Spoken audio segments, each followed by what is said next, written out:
Hello, hello, hello. Good morning and welcome to Feedback Friday Art Edition. I'm your host Jacob. We're gonna do some art today. Um, Good morning, good afternoon, good evening, good night, wherever you are. Uh, we're gonna keep it relatively short today. All right. Forgot to pop out the chat earlier. Here we go. Um, yeah. So we're gonna have a bit of a shorter art stream. Should be relatively succinct. Um, Yeah,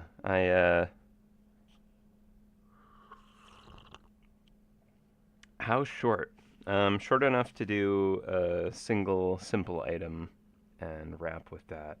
I actually been sick pretty much all week, unfortunately. So I don't want to kind of drain what little battery I managed to have today. I was feeling better yesterday, but didn't quite.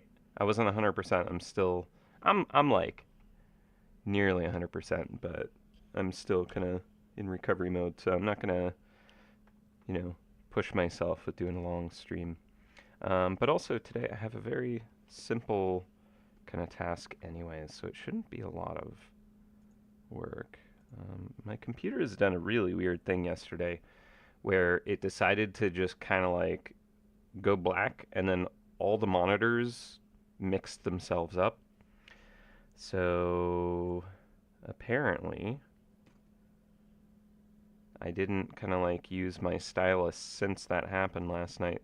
And right now, when I'm kind of moving it around, my cursor is on the wrong monitor. So I'm going to have to tweak that real quick. A little technical difficulty at this moment. So give me a second. Um, that monitor. Thank you. Hopefully, I don't need to recalibrate it. All right, that's all good. Cool. Okay.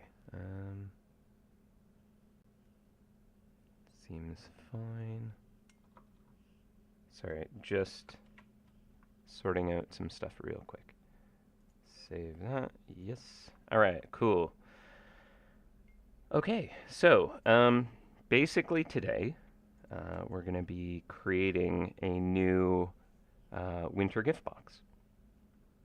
So if you're familiar at all with the Great Winter Hunt, which I'm sure many of you are, um, where is the list of them?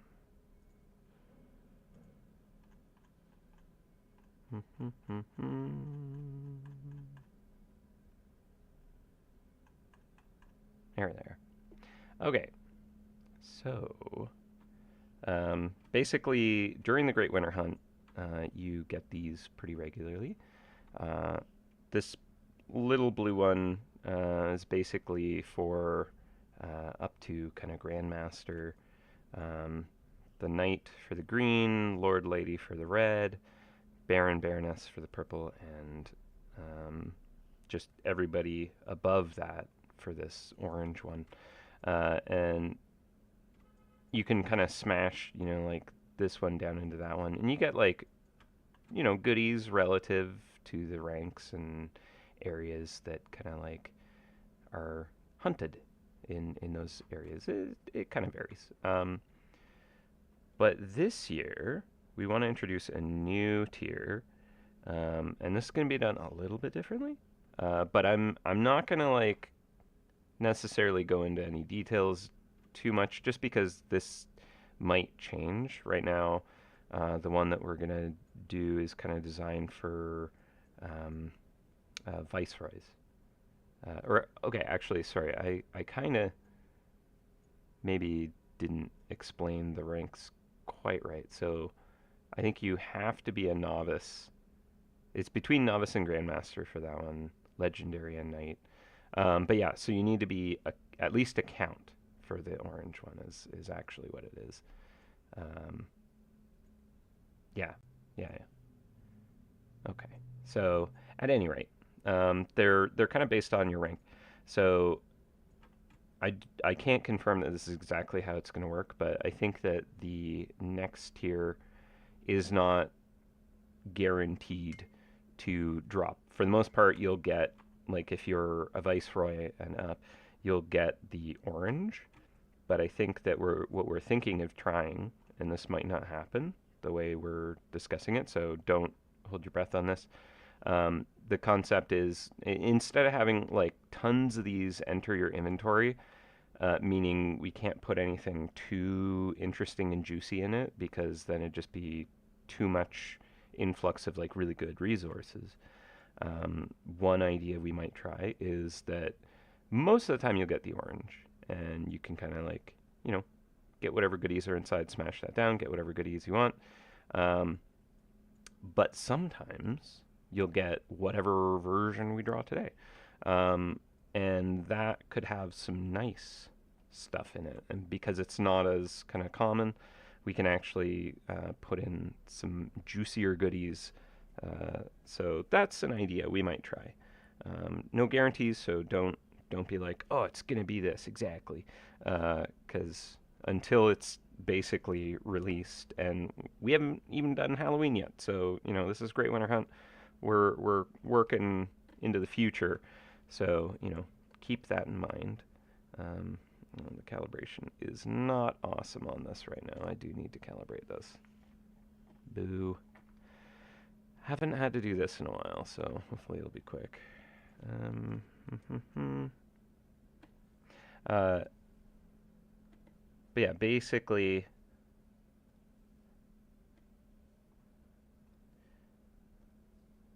I can't guarantee. Okay, so this, I need to overcompensate, I think, here. Just the way that the monitor calibration works on this thing. If you target the actual center of these, it actually kind of pushes the cursor way outside of where you're actually trying to land it. Okay, so that's not as bad. It's a little high, a little low at the top, and a little high at the bottom. So I'll try one more time. So I need to go here.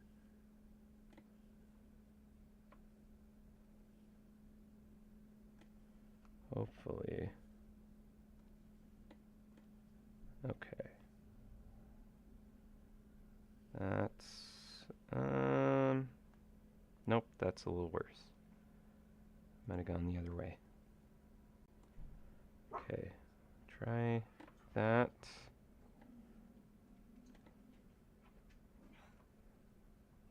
I have a little pug friend visiting right now. Was dog sitting. Oh, there we go. Okay, that's decent. It's not as good as it used to be. I'll fiddle again with it once I'm off stream to kind of tune it up. As long as the working area in the center is pretty on target, then it's not a big deal. Okay, I got some dust on my screen because I haven't been kind of able to use it as effectively this week. And also, I've had an adorable pug sitting on my lap. The dog that I'm dog sitting, he's a lap dog, and his sinuses, much like mine, are very full of fluids. Sorry. But because pugs are, just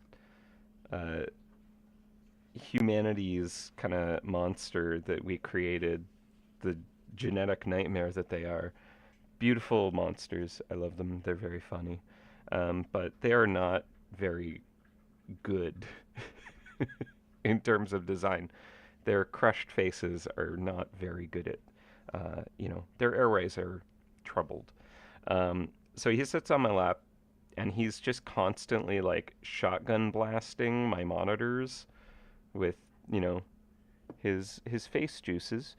And so a lot more stuff has managed to kind of adhere to these surfaces. It certainly is a time, but he's a lot of fun. That calibration, I went to click on a thing and it was way off mark. we'll make do today. It'll be fine. Okay, so coming back to it, I haven't even looked at the chat once, so I could have been muted this whole time. Let's see. Um, yeah, thousands of the orange ones. Yeah, exactly. Like everybody um, who's been through a number of winter hunts has just tons of these things. So yeah, we wanna make it a little better. Um, Too bad you can't open more than 200 of them at a time. Hmm, interesting. I actually didn't know that there is a limitation on that, but I'm sure the devs do, and made that intentionally because the servers would potentially explode if everyone was opening 10,000 of them at the same time. Mm. All right. Yeah. Viceroy and up. Exactly. Um, yeah, oh, absolutely. The golem loots have vastly overshadowed these little gift boxes. 100%. But because they're so common, we can't put anything too amazing in them. The golems let you like fine tune the location you want the goodies from, etc., etc. Like golems are just better. You can like put hats on them, you can put scarves on them, get like way cooler loot. You can level them up and make them even better. You can rush them. Like golems are great. We love golems. But uh, the different way we are considering handling it with kind of like having a rare drop be something that shows up every once in a while. Yeah, giving them better loot, I think, will be a way cooler way to give them a little bit of like, ooh, tasty. Um, so that's just an idea. Uh, Again, no guarantee that's how it's going to work, but we are going to art one up today. Um, all right, so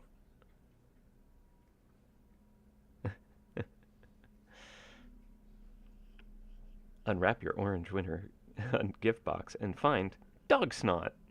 All right. Anyways, so one thing I'm kind of hoping you guys will help me with is when I kind of like went through the brief on the task, they're like, I don't know, make it like gold. That'll be nice and cool looking and valuable.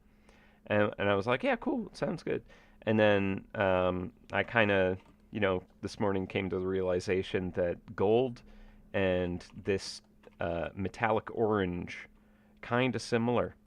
Um, so, like I could do a gold box, but it's probably going to look very similar to this kind of, unit. Um, so we're going to do a couple of different things. I'm going to have you guys suggest kind of like the shape, like if you had a rare gift from a friend, a very high valued gift that you're like, I know this is going to be real good, and they sent you a wrapped gift box, what shape would it be? Basically, I'm just like, okay, well, we have different silhouettes for each of these, and that's good. I could move it so the blue one's in there. Um, so they're all different shapes. So I want to make sure this one's also a different shape. Um, what should we do? I don't think we want it to be too zany or crazy, but it's a live stream, so it's up to you guys to tell me what kind of thing I create. That's how I go. Hexagon. Oh, I like it. I like it. Oh, multiple people, hexagon or octagon. Okay. No, I dig that. That's pretty sick. I actually do like a good hexagon. Um, Hexagons are bestagons. You guys are right. You know it. Yeah. A cone. Also good. Ooh. See, these are fun. Now, a cone a cone could hold some stuff. I'm like a pyramid. Um I feel like a pyramid would have very, very poor volume, so not good at like containing an object within it, but an interesting gift box to receive, certainly. Um, hmm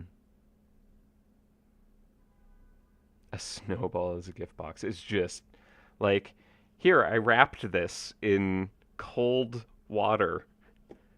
An orb. Ooh, also good. Pinata gift box, please. I don't know if pinata feels Great Winter Hunt. Like pinata might feel more birthday. So if we do a pinata, I think I'll save it for a birthday thing. Guitar case shape. It's pretty good. A coffin shape. Um, Canister shape could contain a bottle. A hexagon could also contain a bottle. Or an octagon. Octagons are nice because one of the things, and this is just side hobbies getting involved in my brain space. That's in art, you take references from, you know, things you experience and life around you, and you try and get more experiences so you have more references to work off of. But in blacksmithing specifically, when you're kind of shaping a bar or a rod or whatever, there's kind of a process that you do where you take like a round bar, let's say, and you hammer that into square bar, and then you hammer those corners and turn it into an octagon. And then you round those octagon corners and you turn it back into a round bar. But yeah, so you go like square, octagon, round. So octagon is special to me in that regard, that it's kind of like a technique thing. But I do like hexagons because I enjoy tile sets in tactics games that use hexagons. They're a very satisfying geometric shape that link together and tile nicely and create kind of diagonals for movement and stuff. 3-axis movement as opposed to like the 2xy. Yeah. Two different hobbies that are kind of like battling for make it this shape or that shape. Also spheres. I enjoy spheres. I like to ponder spheres.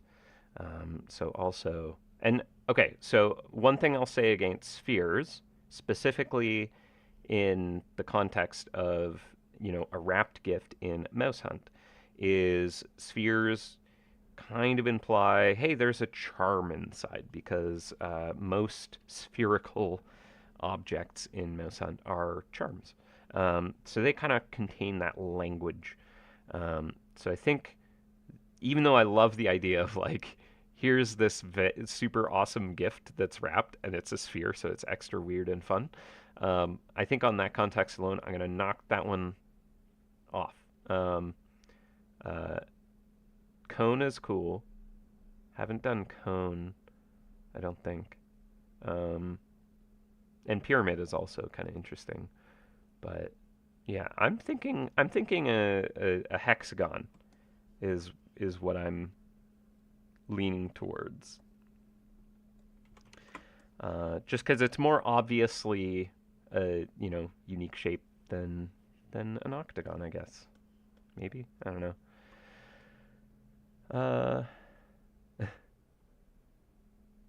Star shape too, yeah. Mm.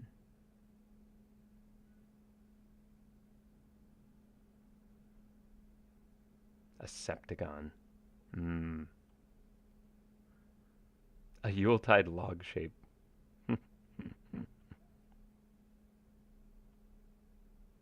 Yeah, spheres get wrapped up like candies. Gingerbread house shape. That's pretty good. It could be anything in there. Um, Interesting. All right. So one way to do this is I could um,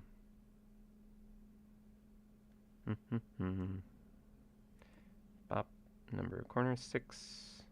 No roundness. I'll keep that. So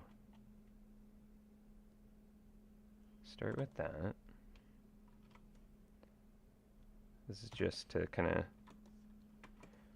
actually I do want it a little bit.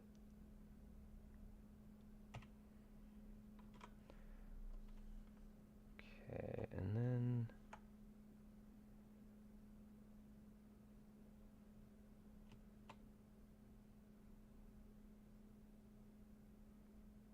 Now looking at the other ones, we do have a fairly top-down view, so I'm going to make that a bit wider.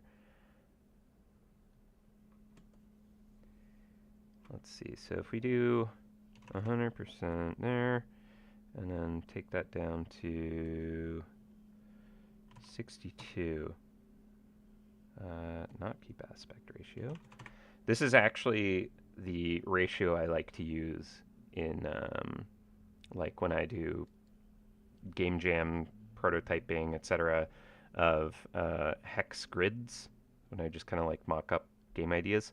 For isometric, I like doing kind of like 100 kind of wide, 62 tall. Of course, they wouldn't be kiltered like this, so they can kind of, you know, align easier. But yeah, that's the angle for isometric that I like. We're not making an isometric gift box, otherwise I wouldn't scale this down. Okay.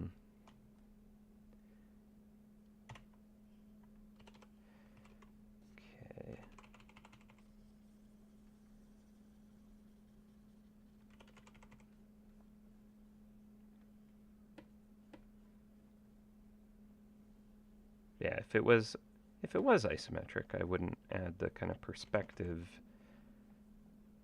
to it, but obviously everything in MouseHunt is in perspective. So it'd be kind of weird to just do this one in isometric. Could look interesting, but also very strange. All right. Okay, so this is just kind of like a quick little shape. I like the angle on it, I think. But let's see, should we do anything else?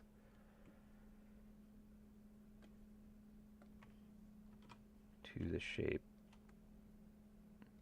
It could be on its side, potentially. That'd be even more unique if it was like a hexagon sitting on its side. It feels more in-world for whatever reason. It almost has like a treasure chest look to it, which is kind of, I think, good for feeling valuable and treasure, you know, treasure-worthy. So I think I like that angle for it. It's kind of interesting. Just looking at the other ones, I think so. The other ones, there is not like a cohesive angle. I would say that they're mostly the same as this. The red one is a lot steeper of an angle. Yeah, we're kind of looking down at it. 3/4 view, kind of not looming over it like the red one here. I also think that with these angles, it'll have a lot more light kind of play with like a bounce off the ground, but in shadow, off to kind of like the sky, and the top is kind of going to be lit better. So I think that's the way, that's the play. What exactly is going to be in this present? I can't tell you. I actually do not know. It's not going to have just one thing, or maybe it will have just one thing, but it'd be a really good thing. But like it could have a variety of options. I don't know. I've seen kind of like the ideas that have been floated around, and kind of like in the tables that Dave has kind of, you know, experimented with. So what would be in it seems pretty cool, and I'm excited to get it, as many as possible. But yeah, more interesting than your very common orange gift box, I would say. But yeah, it could be a bunch of different things, like just different things that could show up. It's not just one single repeating prize every time.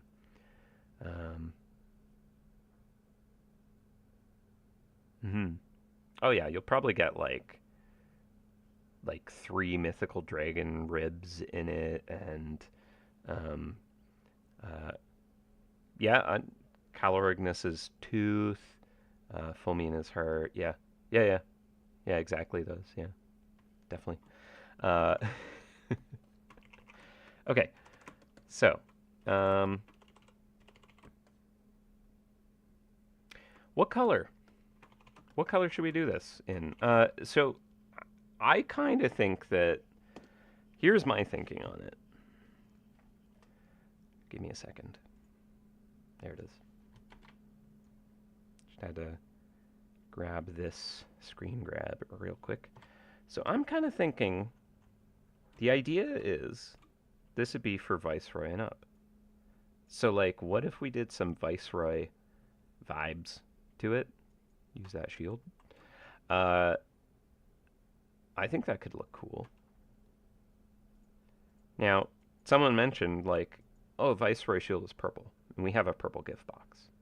But my thinking is, and they were like, yeah, gold, do gold.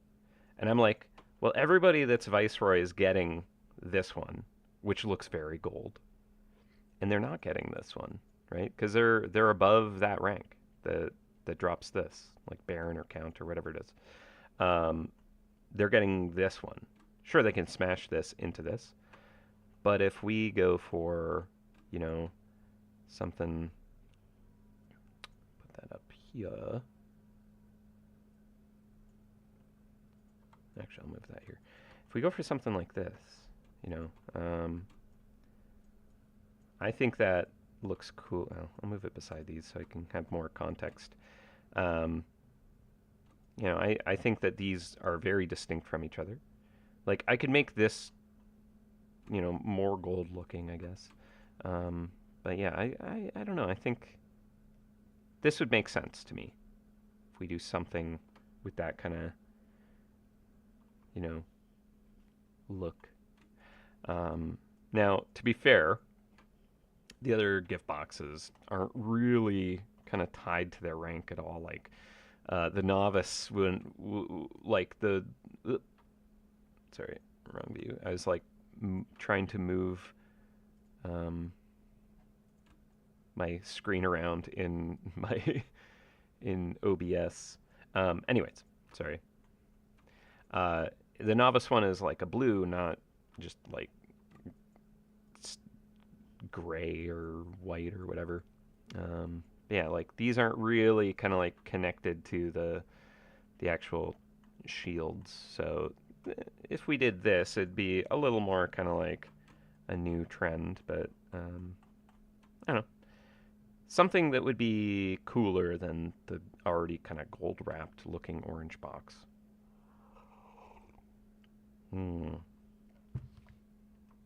Yeah, purple with gold. Black with gold ribbons would look really, really cool too. Yeah. Pictured it being flatter. Oh, yeah. Yeah, like we could compress it down. Because right now, at this angle, it's like a pure hex, right? But we could do like a flattened hex. That could be a thing. I feel like this dimension holds a lot, kind of as a treasure chest vibe, which I think kind of is cool. But yeah, I mean, we could like squish it down if we want. See if we like that. Try it. We'll try it. A compressed hexagon.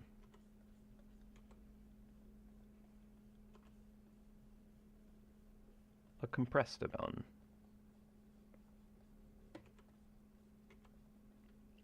Oh, the calibration is not great. I will say that much. Thankfully, we're not doing kind of anything too render intense. But yeah, I will definitely have to. Okay, so there's like a smushed hex. What do we think of the smushed hex?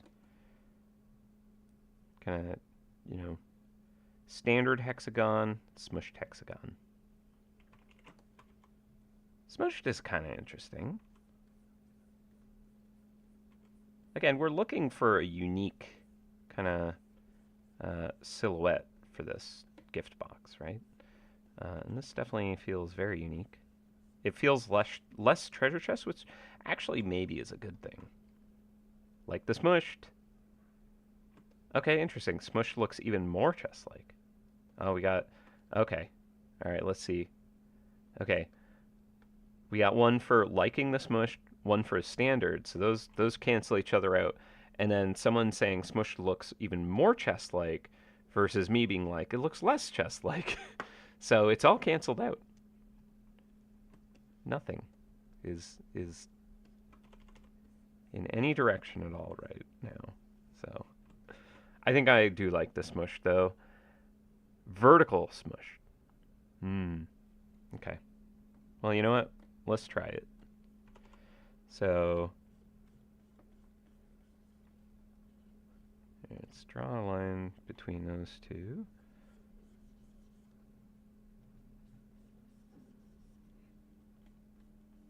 Have some fun with geometry.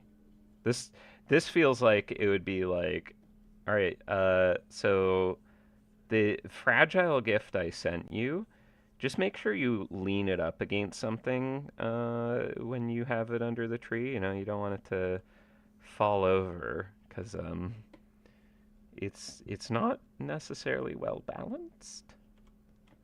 Okay, I'll do that, and I'll do that. And I suppose I could just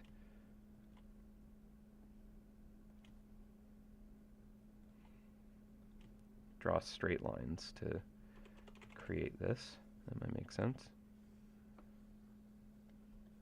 Instead of kind of hand scribbling lines. Although, something that might be a little more subtle, but it has kind of carried through the aesthetics of MouseHunt is the kind of wobbly straight line. Not a lot of lines in the game are actually like correctly straight and true. A lot of them are kind of hand drawn and wobbly. Okay, so we got this interesting hexagon. It does look like a coffin. I agree. Yeah. Okay, wait, let's see. Okay. Vertical but smushed, so this is that. It looks like a coffin. I agree. Not necessarily. This feels more Halloweeny. Like if you stacked them together, it's just a whole bunch of coffins all kind of in a line, right? So no, I'm not as big into this one. Flatten looks more like a gift box. Yeah, I think so.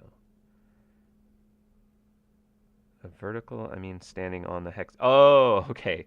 Right, yeah. That's what you meant by vertical. That was the original concept that I was thinking would be that it would be kind of like so, right? But we could also try smushed vertical. See what we like. Maybe it's this. This looks like a cool gaming console rig or something like that, you know, or a high-end computer desktop tower or something. You know, get like some box fans with glowy bits and USBs and cables coming out of it. Big fan on the top. A little kind of window panel for your looking at all the cool bits and bobs in there that glow in RGB lights. Yeah.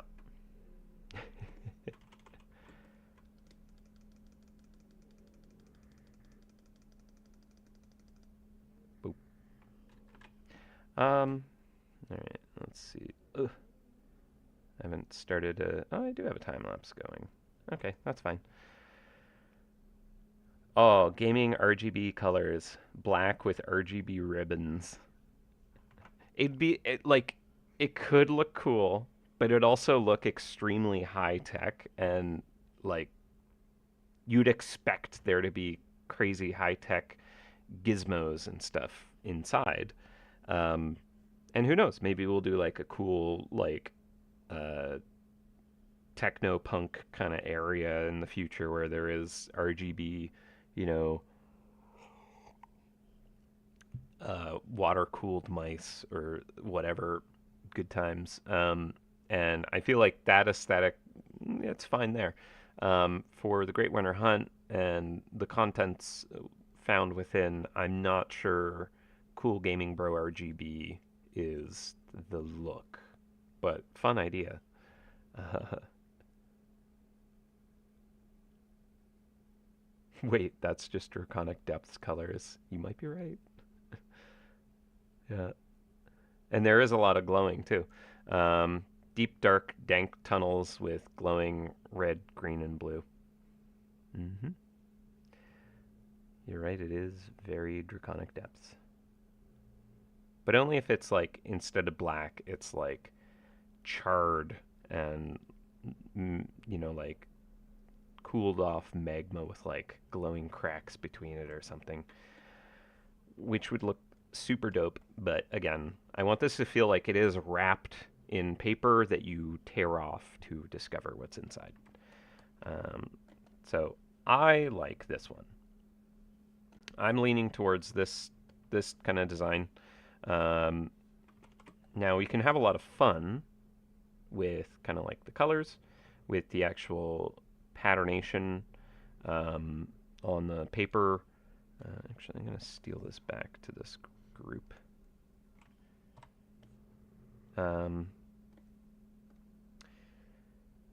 So a lot of these have some kind of texture to the paper. This one's kind of nice because it shows a bit of the wrap on it. I actually don't know how you would effectively wrap this surface. There'd have to be like darts and folds here probably. Do a layer on top of this. So this paper would come out straight and then fold in, right? And kind of,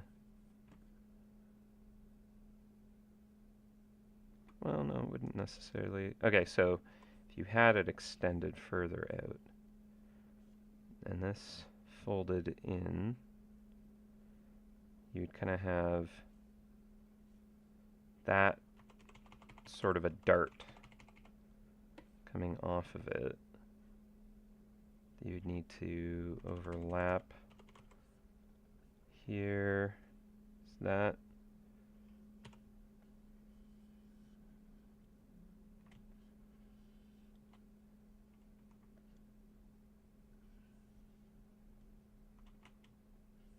Kinda. Oh. Does. Let's see if I can do this.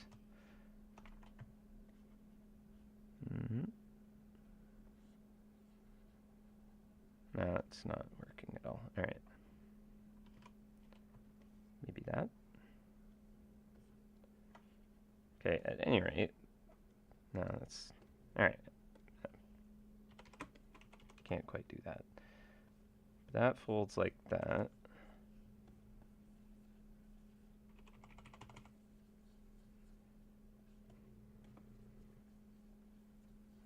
Won't have it stick out quite that much so I can understand what I'm doing a little better.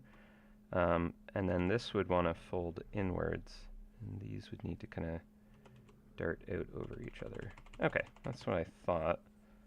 So effectively we would have, I think, folds that could kind of tuck in like that. Depending on how you kind of tuck things under and fold over top, it might do something along those lines.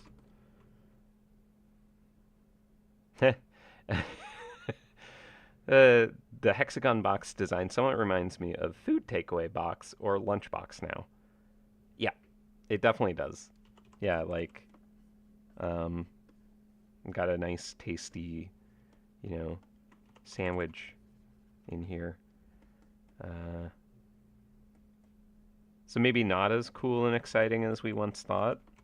But I think with the right kind of patterning and like paper and ribbon or whatever, we could make this pretty cool and not feel like just some takeout container,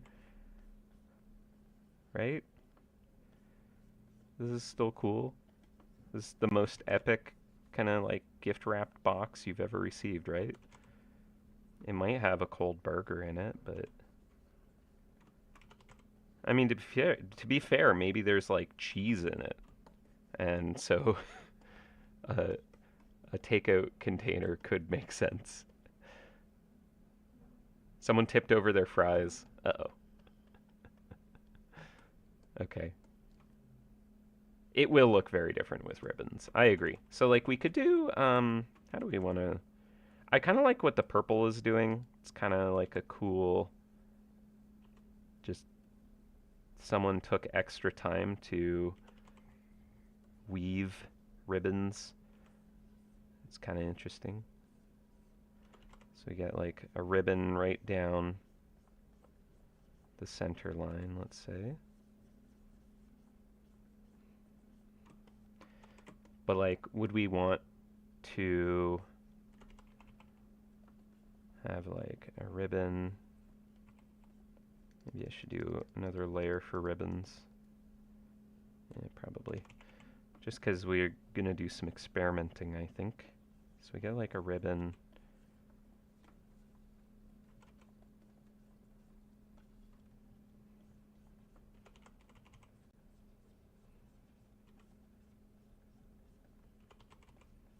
Yeah. So, you know how I was like, oh, what kind of like shape would be like the cool, like you receive this wrapped thing and you're like, this is going to be good. Um, so what we've come up with is someone wraps you something that's going to be like super special, and it was wrapped inside of a French fries box. And you're like, yeah, this is going to be so good. Can't wait. It's going to be awesome. French fry box. So now you know if you got like a super cool gift that could fit in a French fry box, that's the ticket right there. Wrap it up in a French fry box and it'll be like, whoa. This is going to be so good. Thanks.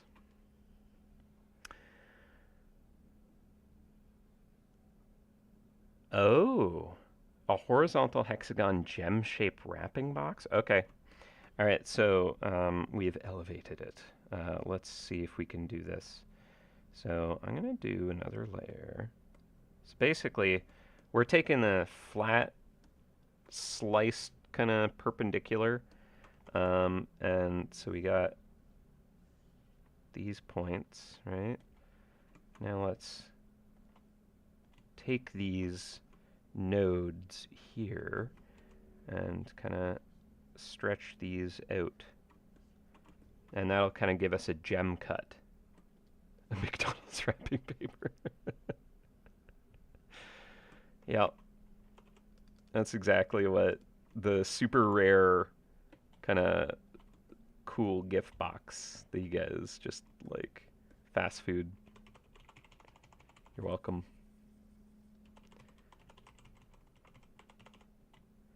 Okay, so I'll move this here out yonder. That was supposed to be duplicated. And let's see, nope. Okay, I'll just grab this part of it and move that. There we go. Okay, so now I just need to pick a point. Let's go out here. And draw a line between those and between those. And now we can kind of lighten that all up. So in school, there is a class called object drawing. And the whole thing was about kind of like learning how to draw geometric shapes in 3 dimensions using very simple kind of geometry trickery, Euler kind of techniques. And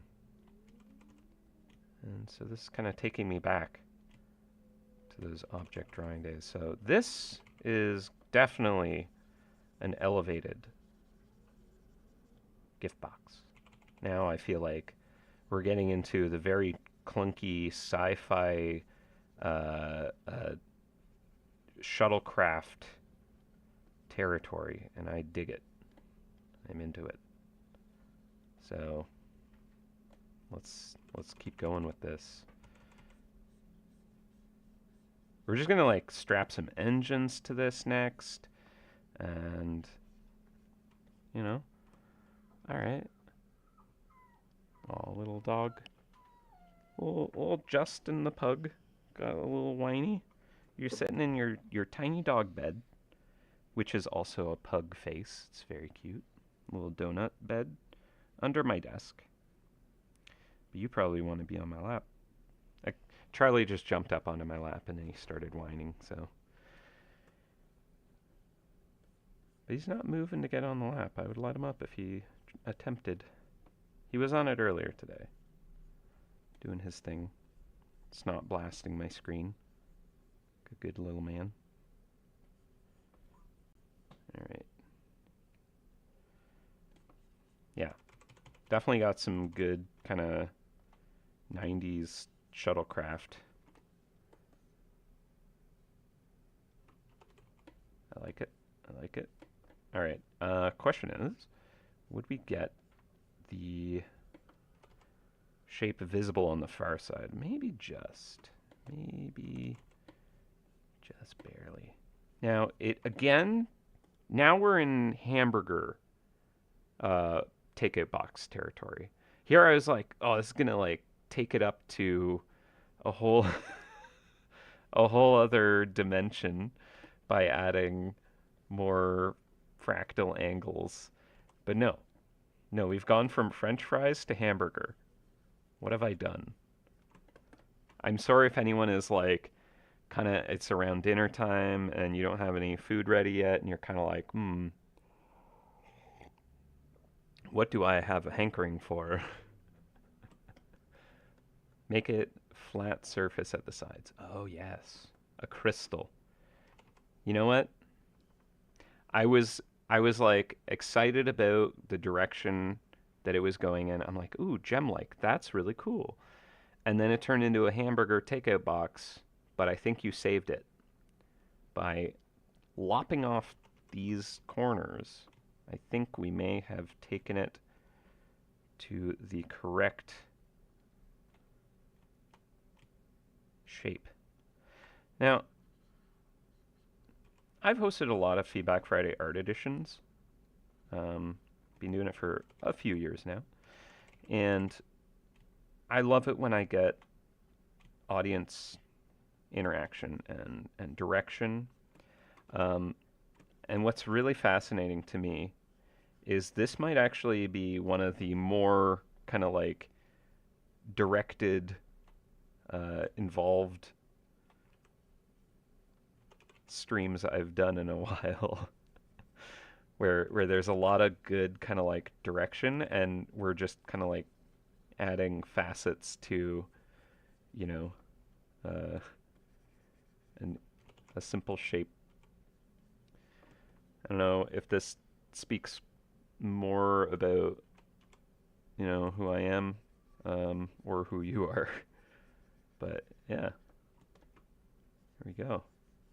Okay, so that's kind of a angle right there. I don't know what's wrong there. Something's off. Does not look good to me. Vertical.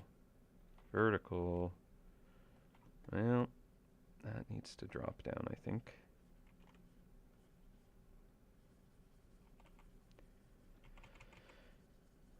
I think my object drawing teacher would have failed me just now. So when I mentioned that like a lot of the processes we were using, basically it would be every shape that you want to create geometrically, you can do with like a ruler, so a straight edge, and a compass. Um, just like a point that can draw a circle. And depending on like, okay, you put like a center line there, and then you draw a circle exactly X distance. Okay, that's a bad example. Um, okay, so you start with your center point, and then you draw a circle here, and then right where these intersect, you draw the exact same size circle there, and then you take this intersection, and like now you can connect these, and you get like a equilateral triangle or whatever, and just like those kinds of processes to like not actually involve measurements, but have precision to a degree, and correct shapes and all that. It's a cool process. I thought it was pretty neat, but right now I'm like, I don't know how to do it right. I do know how, but I'm not drawing all those circles and lines apparently to do it correctly. Um, okay, that looks a little better. It's just, I think the viewing angle is not stellar for where that all lines up, or at least how kind of like stretched out this is. I think if I kind of take that and I grab this and I just kind of pull this nose out more, I can at least get a more kind of interesting gem angle. Yeah.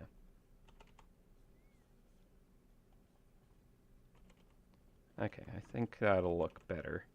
It was just the way it all aligned was not conducive. There is a tangent forming. I'm getting some sloppy edges here. I'll erase that. Mm-hmm.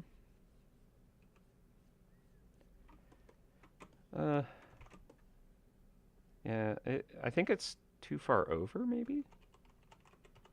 Something still looks off about it. I'm going to merge that just so I can kind of work that in. It just is aesthetically unpleasing at the moment. So that needs to be directly under. Again, the way it aligns. This feels a little better than it was, at least.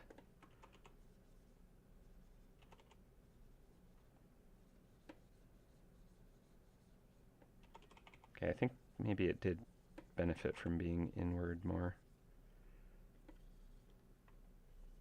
Oh boy. He's gone off the rails now.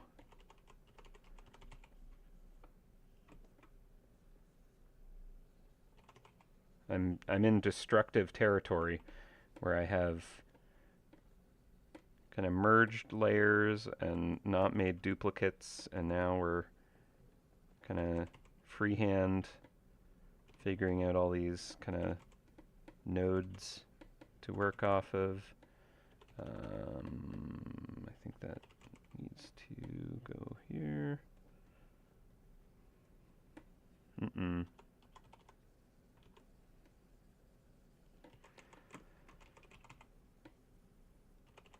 Okay. That to there. That to there. That to... Boy, that's tight. Not a lot of wiggle room there. Okay, that's fine.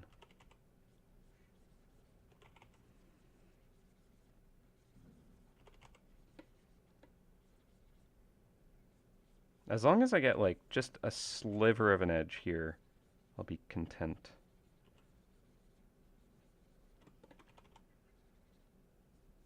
It's a very steep angle. Okay, I think that might work.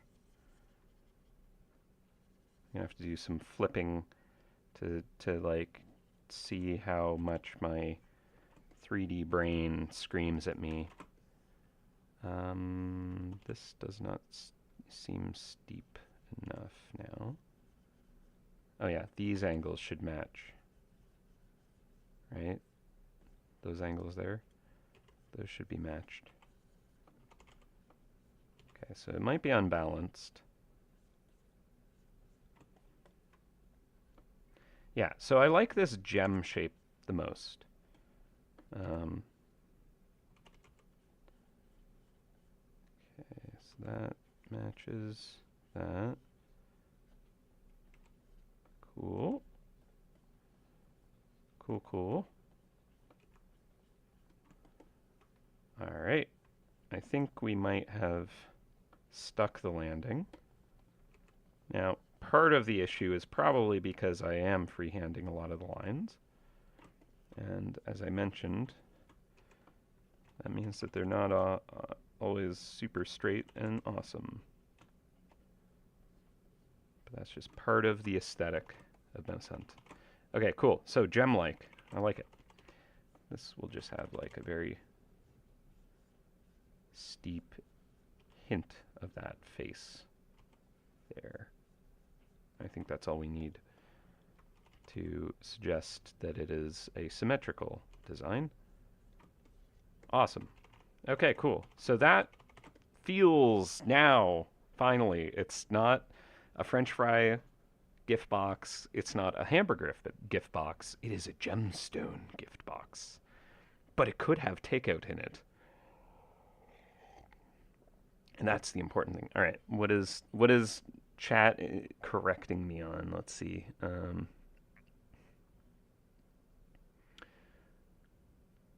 Will the end wrapping side be on the sides or the top? Yeah, I mean, that's a great question. If you were to actually take this physical form and try and wrap it in paper, where would you kind of like place all that excess paper? Gonna be spaghetti takeout. I like it. Emerald cut. Yeah. A widely expanded pencil with a severe broken tip. Yeah, the broken pencil box. I like it. If they're stacked horizontally on this, think of all the different kind of pencils and lengths of pencils you could fit in there. That'd be a nice gift.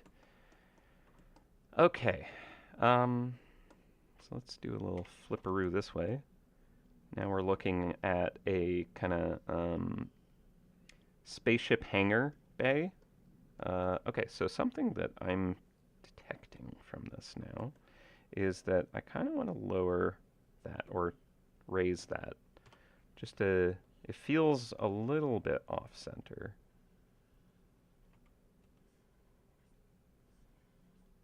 So I might be mistaken about it, but like I feel like right there might feel a little more centered. So again, just gonna reconnect these.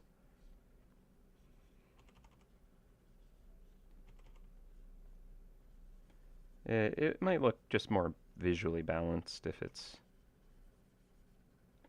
shifted a little. I mean, I guess the way to really test it would be to kind of just continue these lines straight and see where they intersect. Not good, right? Not good.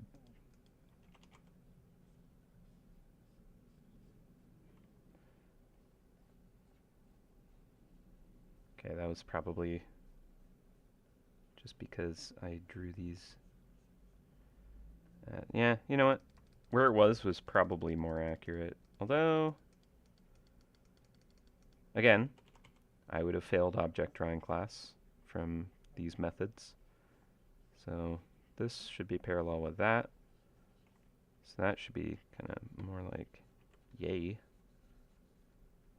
Which might... Now, I'm just going to say that the calibration on the monitor right now is not doing me any favors.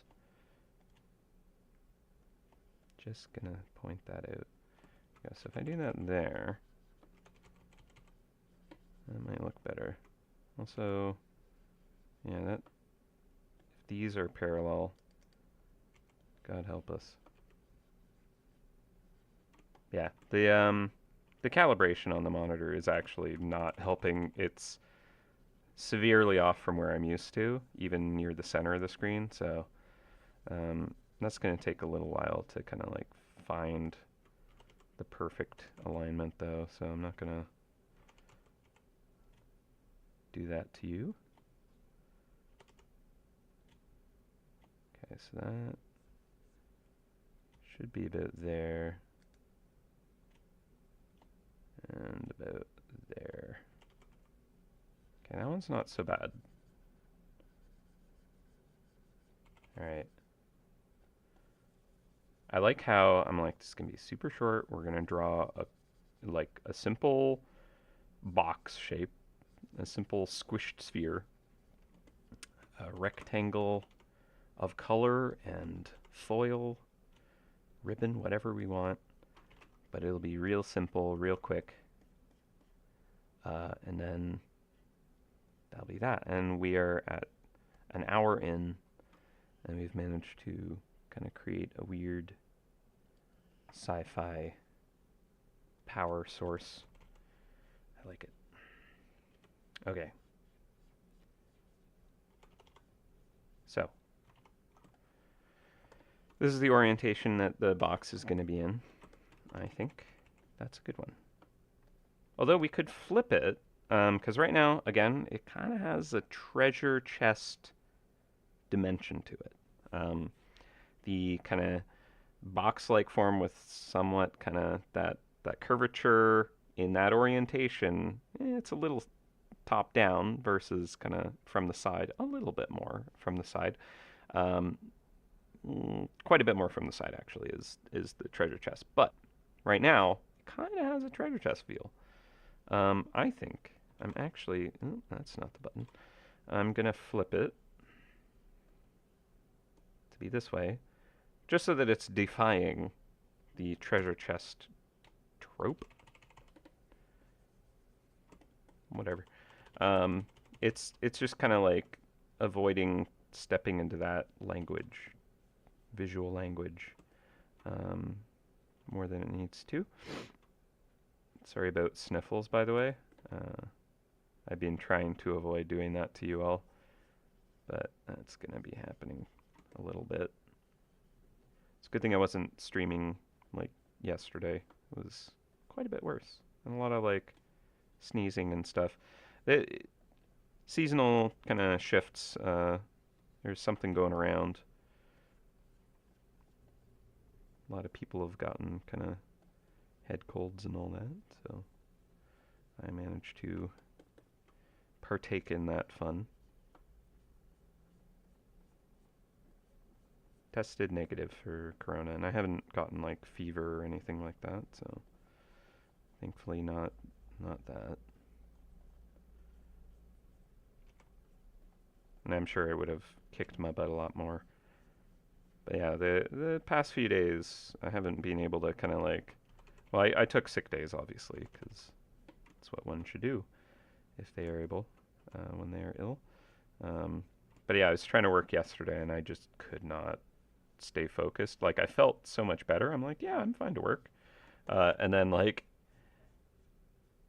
I got through like most of the day and I like was like, I got nothing done. Good job, me. Nothing of note. So couldn't stay focused apparently. All right. That's pretty okay.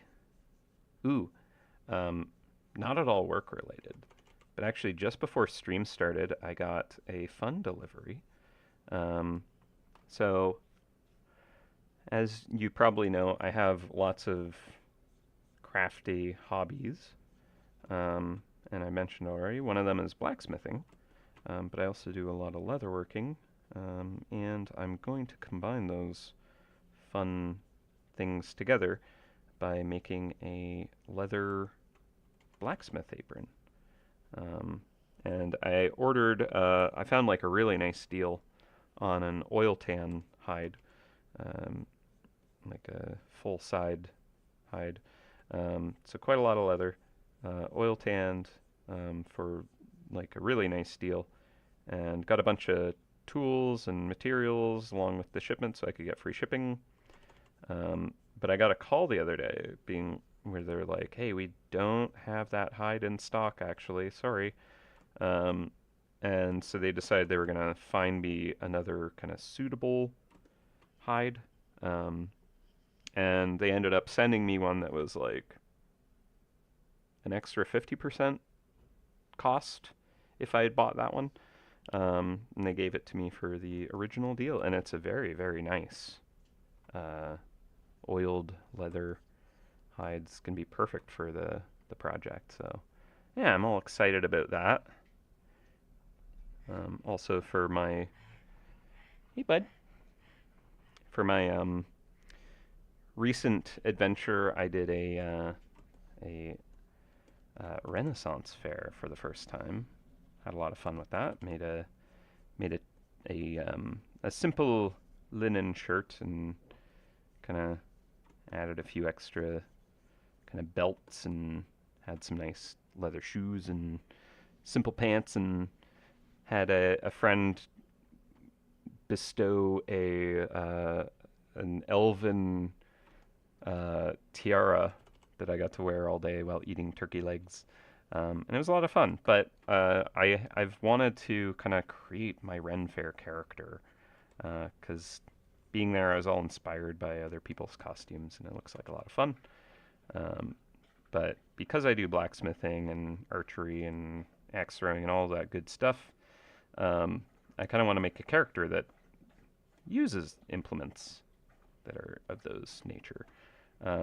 And also, I could use some of the things that that character would wear, such as a blacksmith apron, um, as well as kind of like an arm guard for archery and all kinds of fun little details.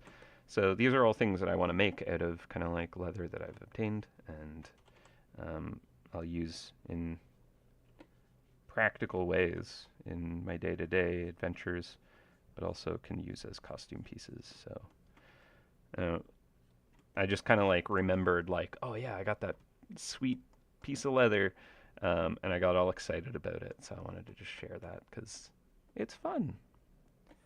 I don't know if you guys kind of create your own, do your own crafts and such, but if you don't have a craft that you do, it is never too late to like learn something like that. And I personally feel like that kind of stuff just stimulates your brain in like such a wonderful way that nothing else can. Um, so if you don't have one, I would definitely just experiment. Like the thing that always gets me is people will be like, "How do you like how like you must be, you know, talented or something like that to be able to like do all these specific weird kind of crafts with your hands and stuff like that. Um, like leatherworking and blacksmithing and like whatever, painting and stuff. But the truth is just like I wasn't afraid to fail at them, and so I just practiced it and learned. I did research about how people do it, and then just tried doing it and failed a lot. Um, but then kind of like just learned from those failures and then kind of eventually made something kind of cool out of that. And then that win was pretty inspiring, and so it kind of encouraged me to do more of it. But like I think people are too afraid to try stuff, honestly. Uh, so I don't know, try stuff. I would say the worst that can happen is, and I've talked about this before, this exact thing. But like the worst thing you can do is injure yourself if you don't understand what you're doing and don't kind of like do something intelligently, you could do that if you're working with things that could be dangerous. So don't do that. Do some research. Learn kind of like how to stay safe and do stuff that, is not going to be, harmful.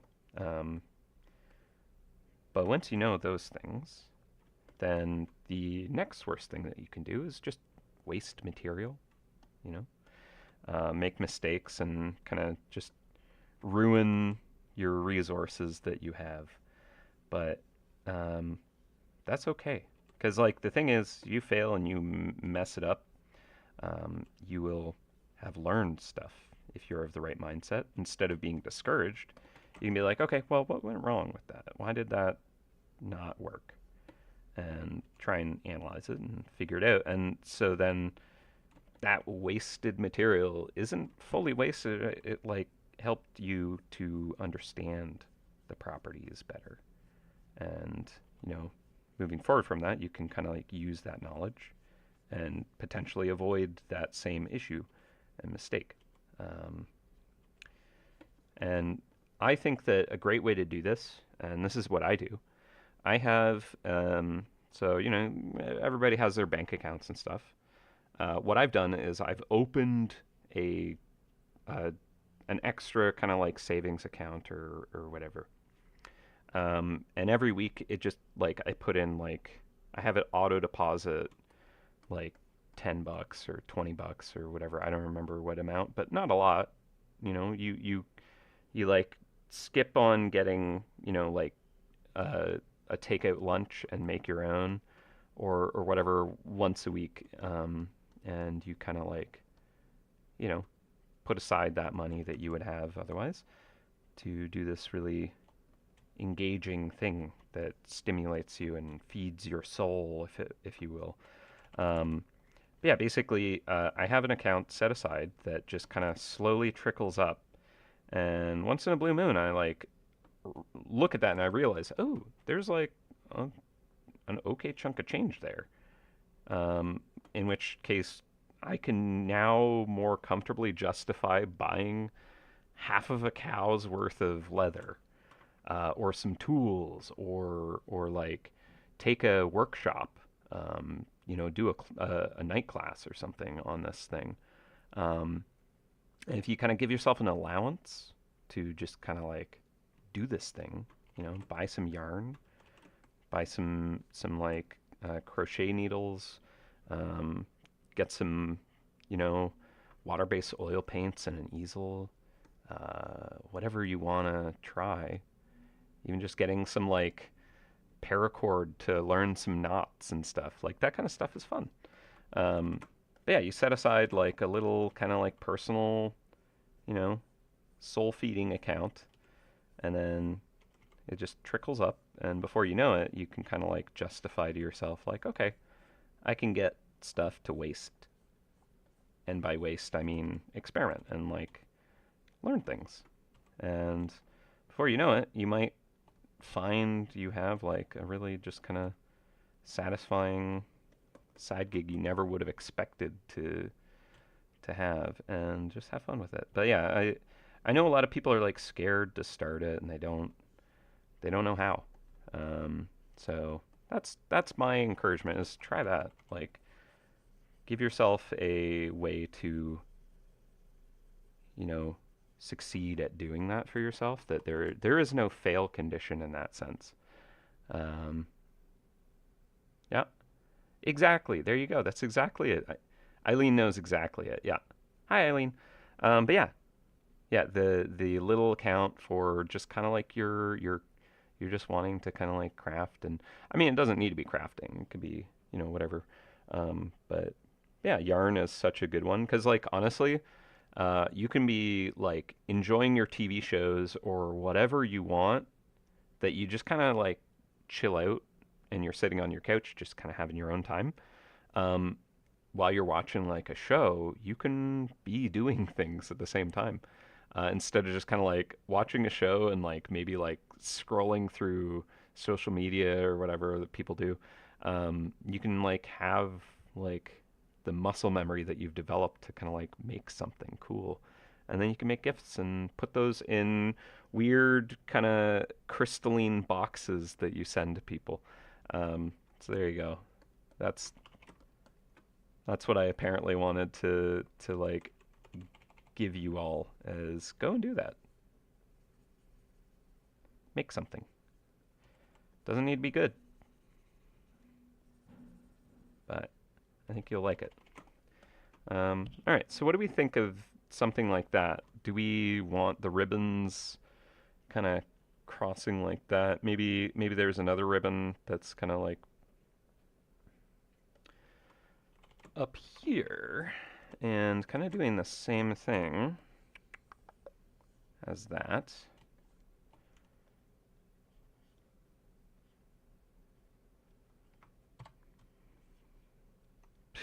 There we go. Shrink that down a little bit.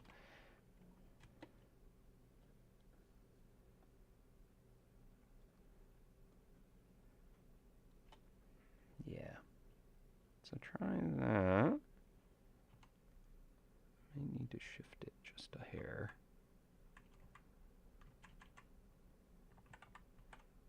It really does have kind of like a sci-fi video game, like health pickup or something vibe to it. I'm okay with that though. Right. So this one, let's have the ribbon crisscrossing this way. Nope. I meant this way. Aha. So they kind of weave each other together. And I could put another one right beside it. Oh, someone's home. Oh my goodness. All right. I'm going to take a very quick little break, but I think you get the idea of what I'm doing here. I'll be right back. Just give me like 2 minutes. Alex just got back from family and the dogs are going crazy. All right. I'll be RB real quick. Don't go anywhere.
Hello.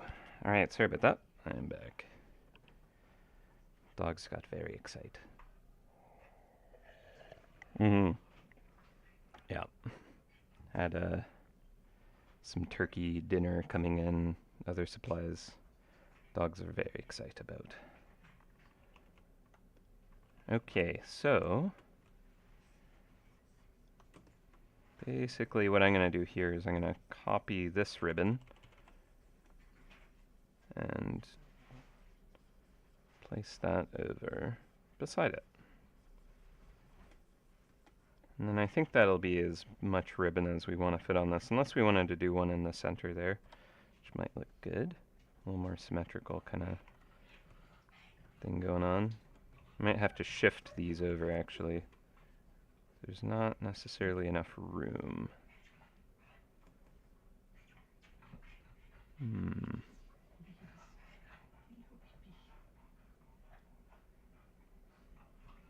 Yeah, I'll shrink that a bit. Shift it over. And then the one that's more in the middle I think needs to shift. Okay.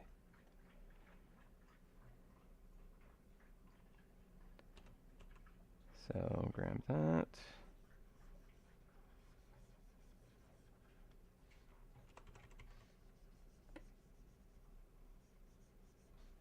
And that.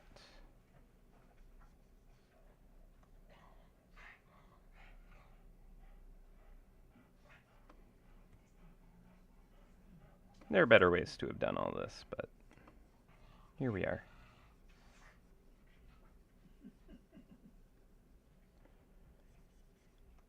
Okay, so now I can just scooch that over. Doesn't need to be much. I just need it to feel a little more balanced.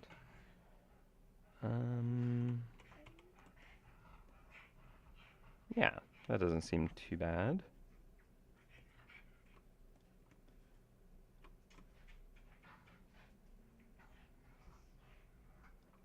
It's not perfect, but good enough. Okay, so now I'm going to have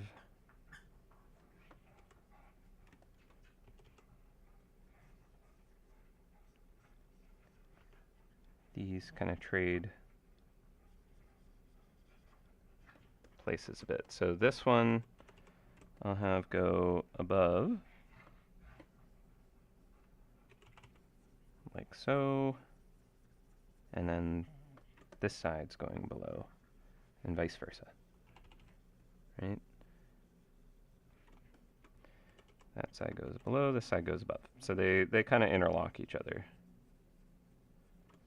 Now doing a ribbon down the middle might actually make that even better.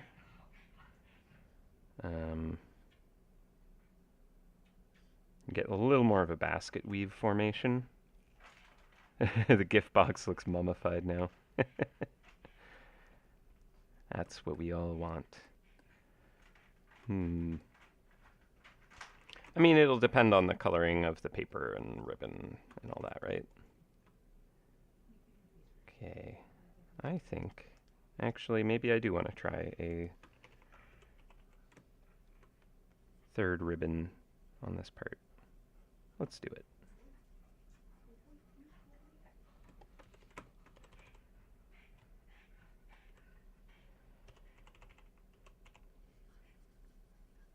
Grab that and that. Just drag that down.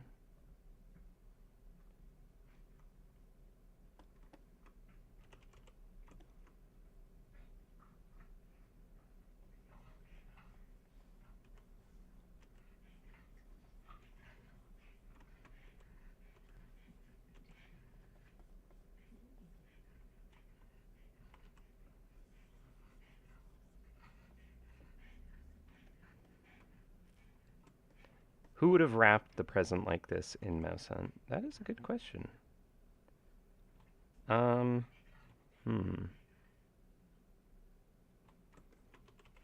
is a good question.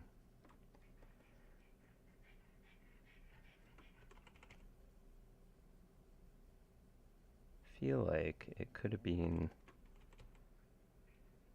one of the, like, trapsmiths or something that just, they like doing very ornate things, very elaborate designs. Seems like their jam. Not that it would involve trap components inside, mind you.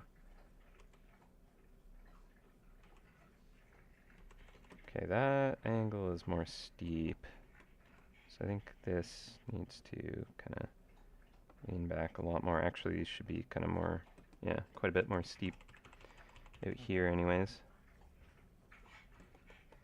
Need to be a bit careful about that.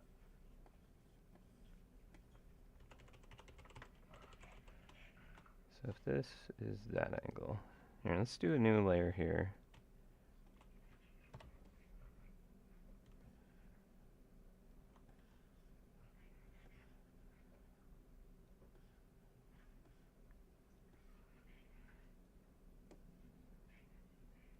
Okay, so all that needs to merge together. Okay, merge together is that button. There we go. Now, take that point, pull that in a little bit to get some perspective on it. Good.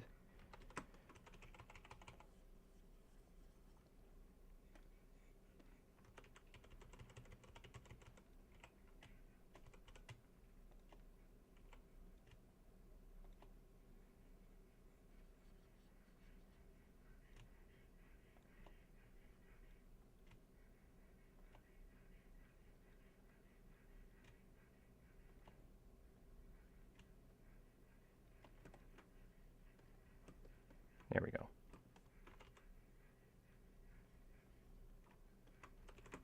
That back one might need to push forward a bit.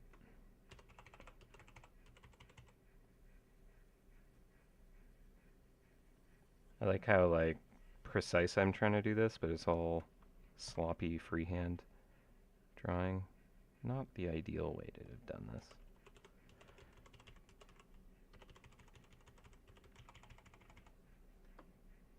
What, am I going to do this the correct way? Never. Alright, anyways, so that one's going to be crossed over there. And this one's above here, making that one pass below.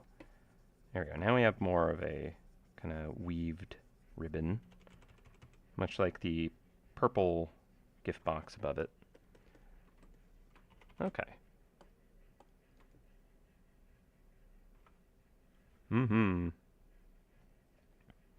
Fancily wrapped Christmas-themed hamburger box. Perfect. All right. All these have some kind of bow detail on them as well, so I suppose we should add something as such.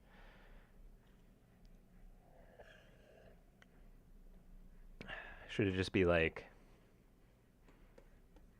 the other shapes we didn't end up creating today? Cones and pyramids and all that.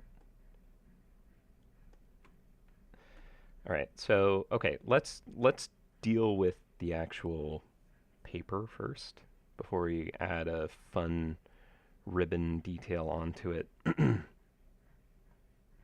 So one idea was to kind of like use the Viceroy coloring, in which case it would be like a purple kind of under paper, maybe nice texture on that, and then gold foil ribbon.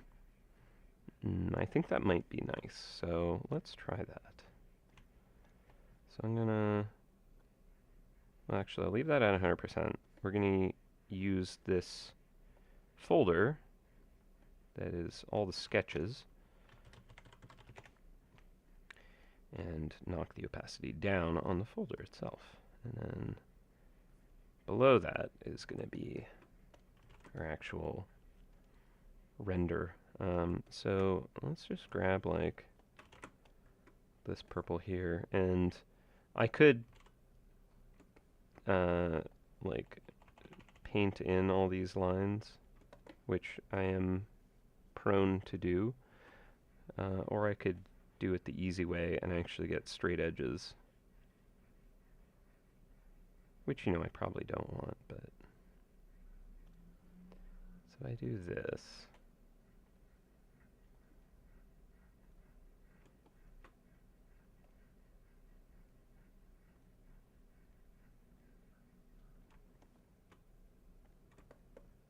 Boom. So much faster, right? And then in that, we're going to have different planes, right? Each of these facets is a different kind of angle. So a cool way to do this is to actually do like, that's not an ellipse. Fun. Nope, I want that color. Yeah, there we go. Okay, is to do a sphere. And so this is the orientation of our hamburger box. Very good. We're gonna just do a quick little lighting pass on this.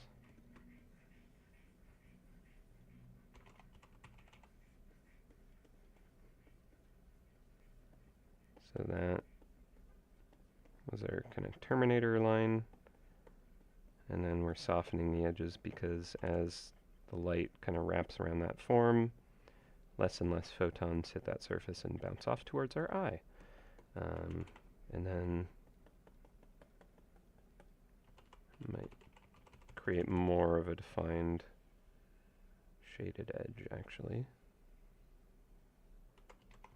But still feather that because it's not a hard edge shadow. Okay, and then we might get some like bounce light from the ground surface. Yeah, black and gold ribbons could look really nice. I agree. Do we do a lighten? Screen? Do screen.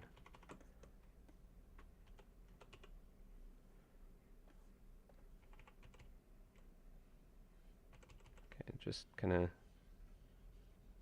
get a little more nuance in that lighting.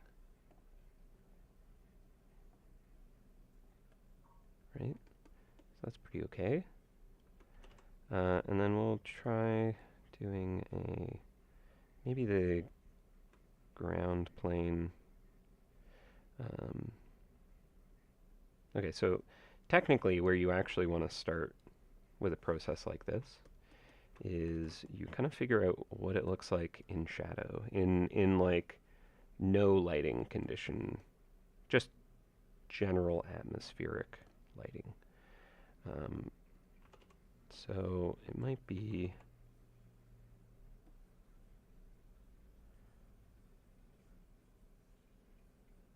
more like that and a little less saturated.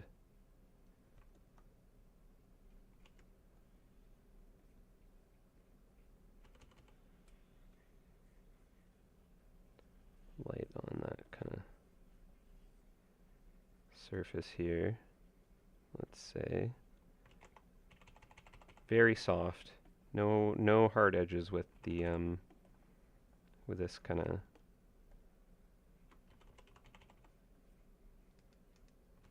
lighting condition. That's probably too strong.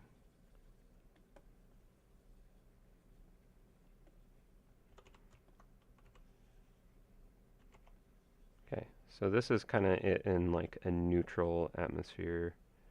No strong lights from anywhere, basically. Then we can kind of bring in our key light here and maybe get like bounce light off the ground, which is kind of like paper white, let's say.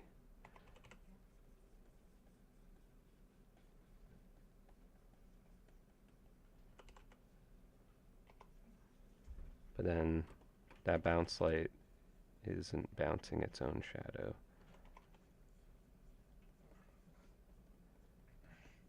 And then, depending on the surface material, we're gonna get like, I mean, I'm thinking it's kind of like a glossy-ish paper. Also, where it's kind of pointed at us more, I'm gonna have less bounce. I'm gonna have more bouncing kind of near the edges as the angle is steeper and has more light refraction or reflection, basically. Right?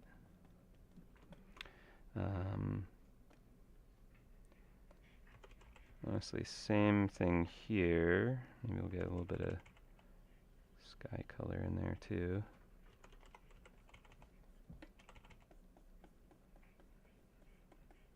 Right? Okay, so there's kind of our lighting conditions for just a really simple purple. But now we're going to kind of make it a bit shinier. So there's a specularity, like a actual reflection of our light source, effectively. And depending on the texture, you might get kind of different kind of like reflection points on it, right? Because there's just like this rough surface where there's like all these different kind of angles, kind of bouncing light here and there. The fold on that paper is just right to catch the light here and there. That kind of thing, right? Maybe like right in the center. It's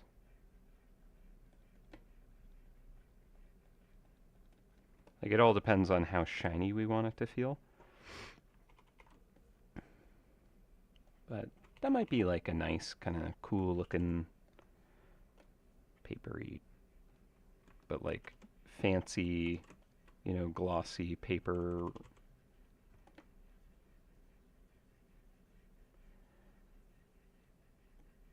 Look to it.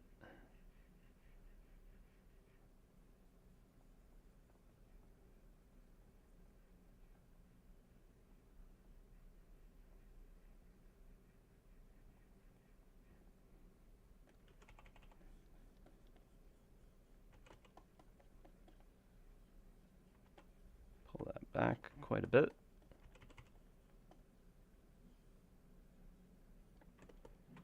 Alright. It's very like plastic sphere look to it. But at any rate, this is just kind of like our lighting guide. So now, when we're looking at this surface, what we can do, I'll put this into my sphere test. Now I can just kind of hide that. I'll even put that up with the references.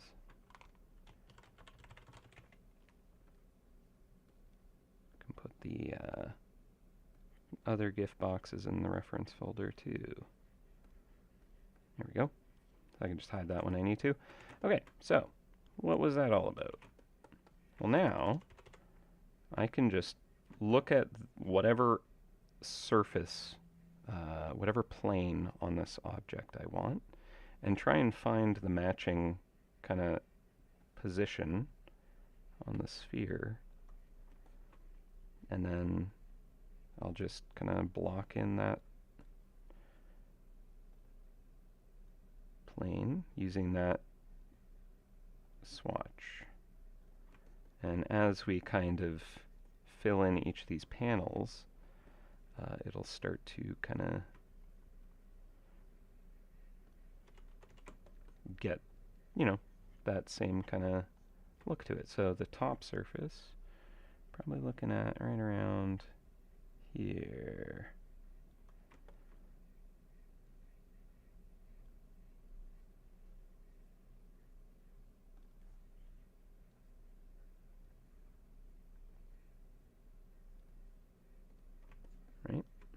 And then this side here is maybe more like, okay, so it's kind of off that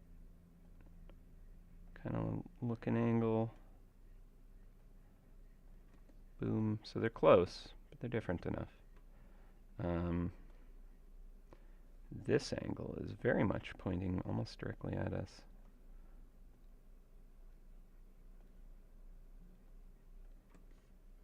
So it's gonna get like some of that specularity on these kinds of edges, I believe. This angle here is gonna maybe more like that one. Now perhaps the angles aren't the best for getting some good variety of the lighting, but I'm gonna roll with it for now.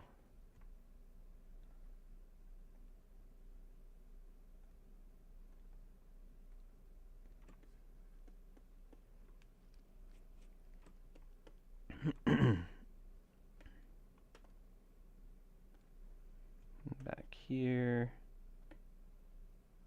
it's quite a steep angle.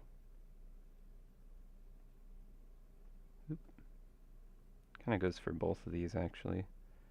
They're going to be very similar. Go with that, and down here we're getting a lot of bounce.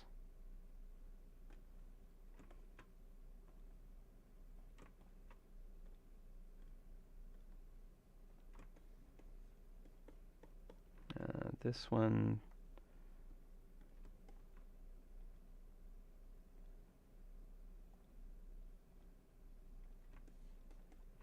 and down here, more bounce.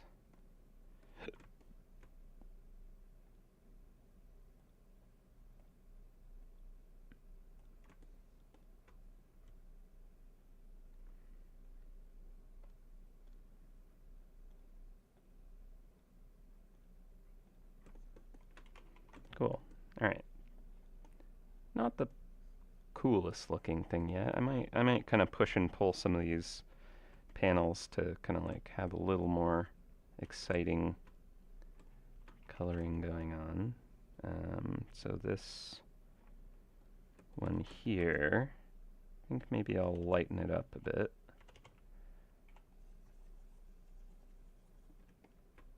Grab more that part of the swatch. Seems better. This one here. And then that one I'm going to get more of the sky.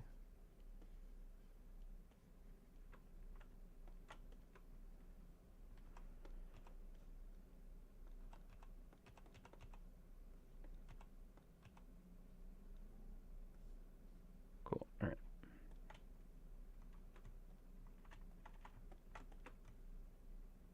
This one I think I want to get more of that like highlighted edge. But right in this corner is where we're going to get like our specular reflections happening, I think.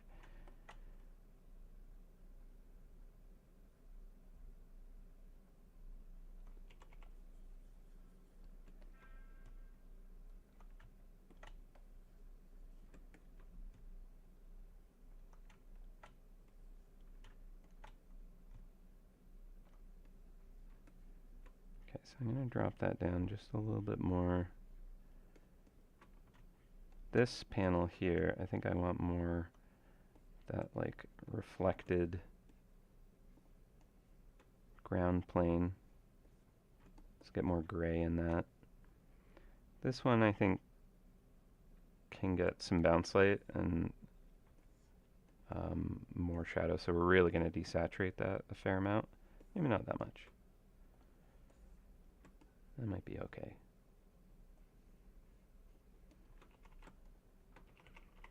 And the one back here, I think I'm going to lighten up even more. Whoop. But also desaturate it. Okay. It's very reboot vibes going on.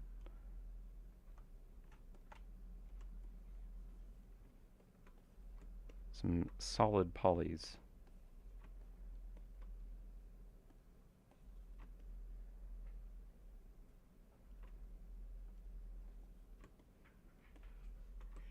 Alright, cool. So now just to feel a little bit more three-dimensional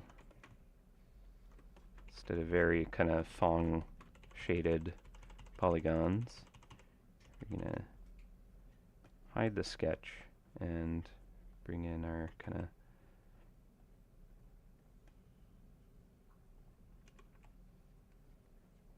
edge that's catching our light. Now, depending on the paper kind of tooth and texture, we can kind of like add some kind of little kind of chatter to the surface kind of reflection, and that'll imply kind of like a really rough and textured paper. But also because it's so shiny, it's also like a polished, kind of glossy surface. So it really can communicate quite a lot depending on how you kind of just catch little reflections on the surface of things. Can really express what that material would feel like in your hand. Now this surface here is probably the most kind of likely to catch the light. The angles on it are just close enough that as that kind of paper texture is kind of wrinkled a little bit, there will be little facets that kind of like catch the perfect angle to reflect that light source. So it just kind of helps suggest that. Get a little bit of it here too, I think. Less is more with specular highlights. You don't want to overdo it.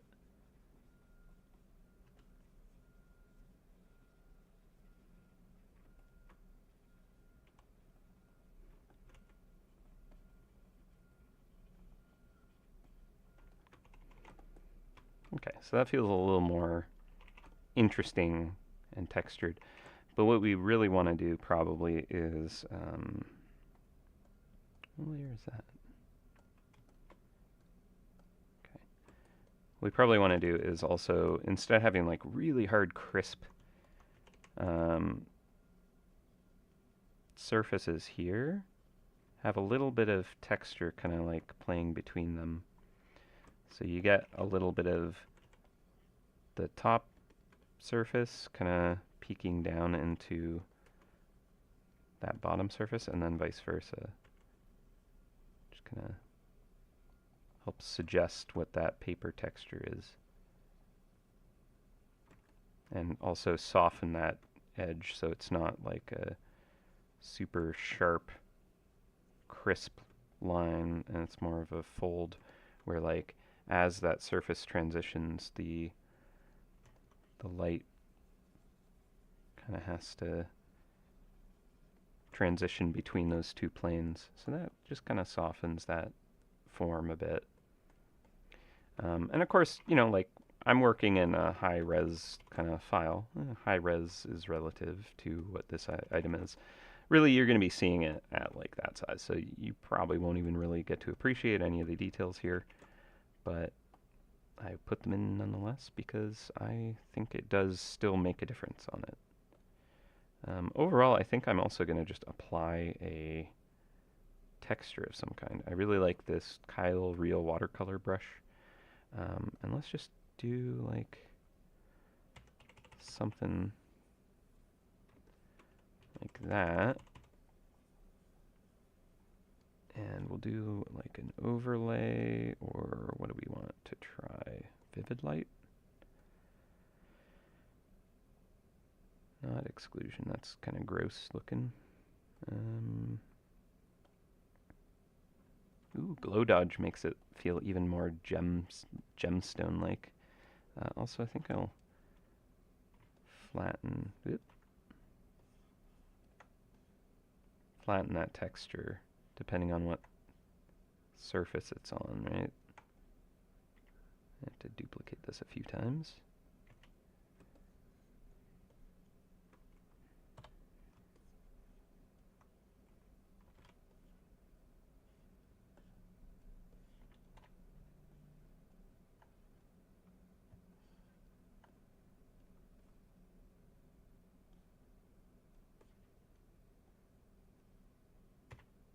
Okay, so let's just do this.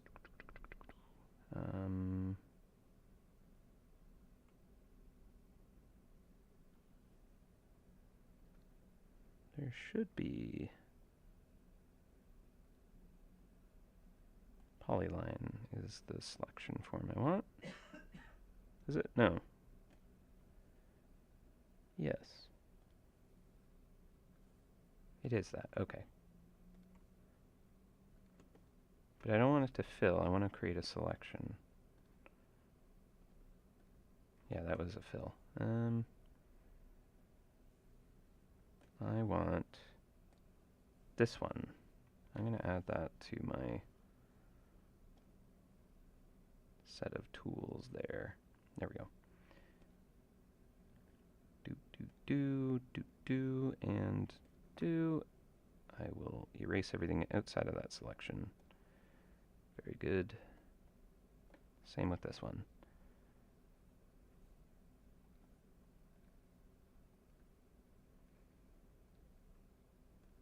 Boom. Alright, cool. And I will just very quickly duplicate this once more. Flip it. And that.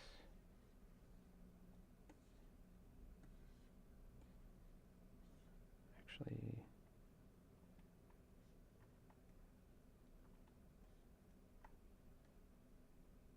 that. Okay, nearly there.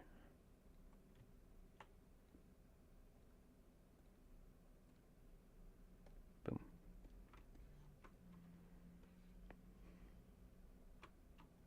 Well, now the other ones feel like they need that treatment as well. Technically, what would have been easiest is if I had just kind of made each of these a folder that is a normal layer that is clipped.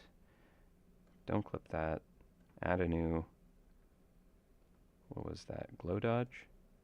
Add a new glow dodge.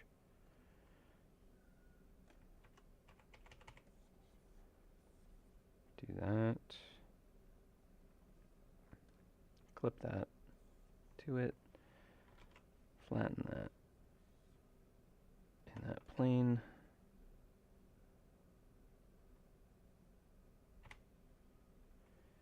And knock that back a little bit.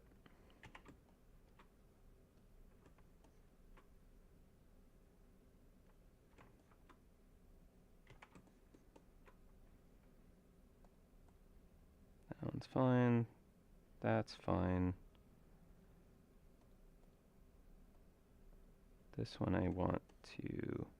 Alright, well, I can go and do that all the right way.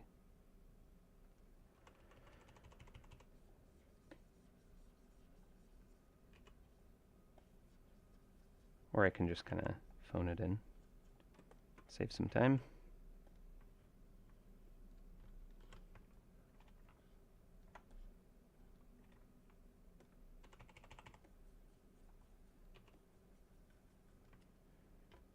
It's got to be steep.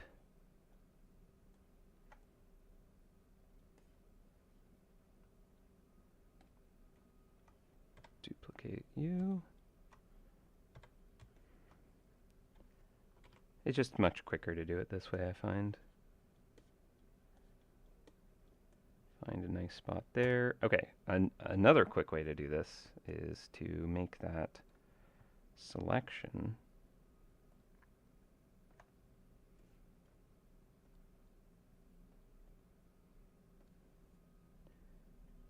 That way I'm at least using what I already have. Okay, and then this one, find that part here, grab that selection, erase everything outside of that. Almost perfect, but a little bit of slop over the edge.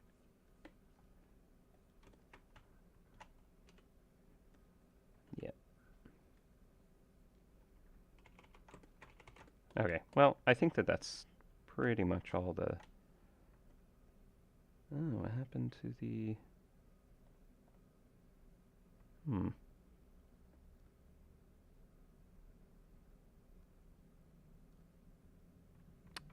I see.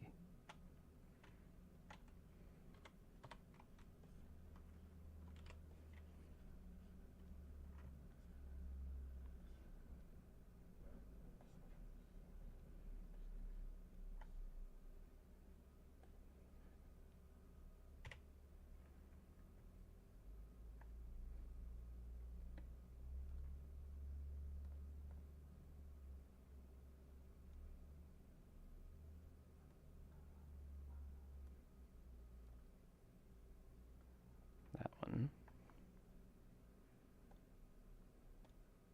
Okay. I accidentally erased the wrong spot, and easy enough to just do what I did to fix it. That one. Boom. Okay.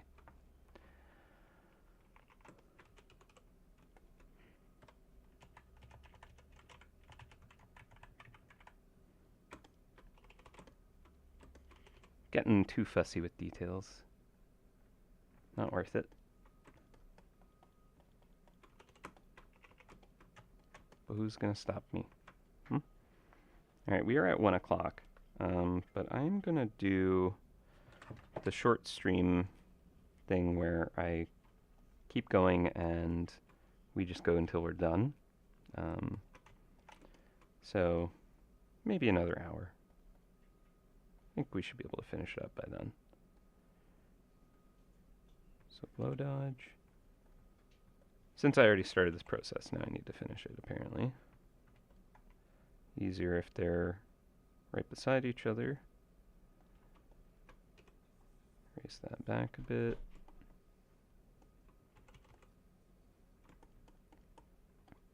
It does look like it's some kind of like gemstone that has been cut. So that's pretty cool. Glow dodge. Now this one I do want to smush down significantly. Rotate, because it's such a steep angle. Where's the best part of that?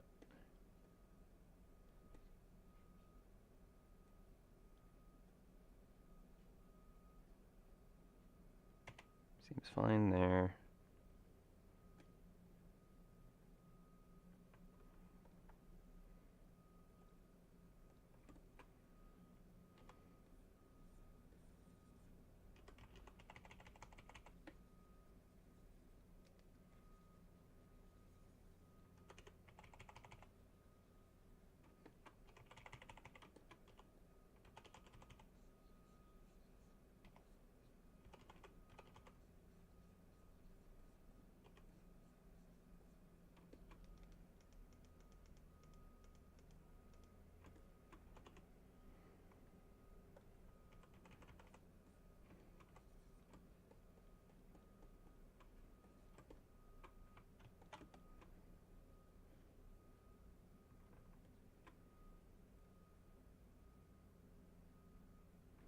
Cool. All right. And then I guess there's just this one.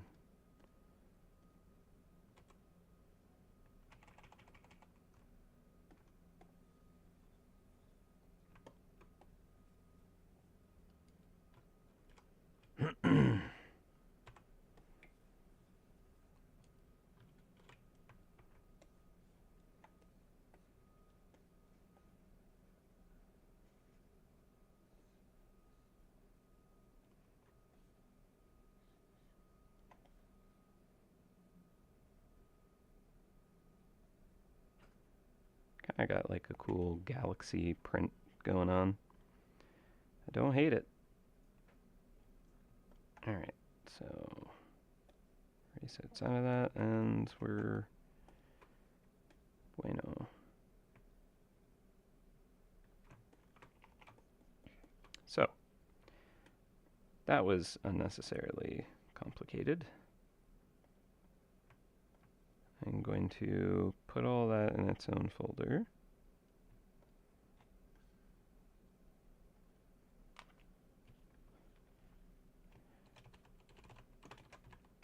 Gemstone box.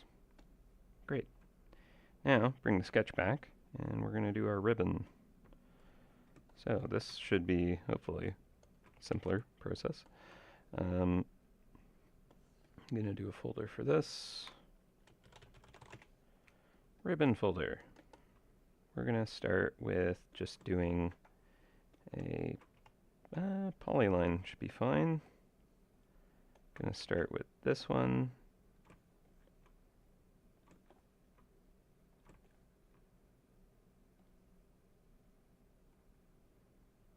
I think I'm going to want that to kind of like break out of the silhouette just a little bit. Going to give it some, I was using a erase color, an alpha. Okay, let's try that again.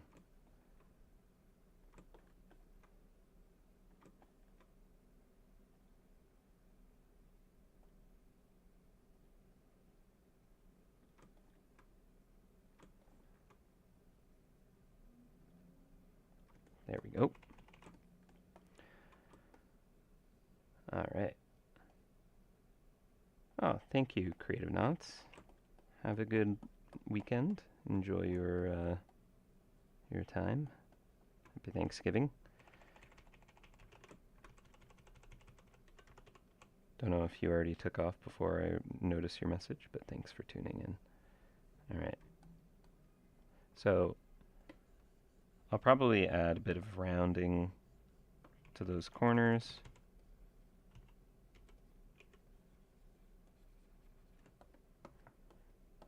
So soften that edge, that edge.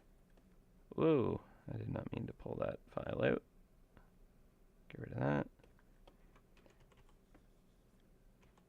Soften that edge. Have that kind of wrap under the form a little bit. Hello, hello, erase. Weird.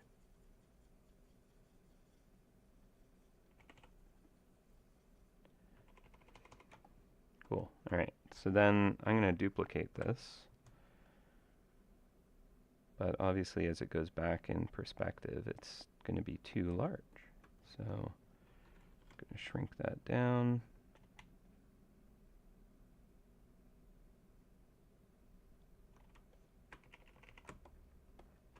That seems pretty close. How does that look on the top? Good enough. Okay, duplicate that one. Same deal. Shrink it down. And I'm putting the pivot point right here because I feel like that's going to be a good center point to kind of scale that. Close, but not perfect.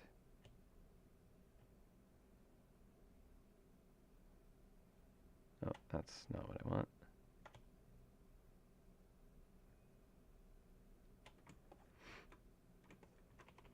Good. All right, I don't know about the color. I was just doing gold because that was the Viceroy colors, but we can change it. See if we like something different. All right, and now we'll do the two kind of perpendicular ribbons. Start with the front one.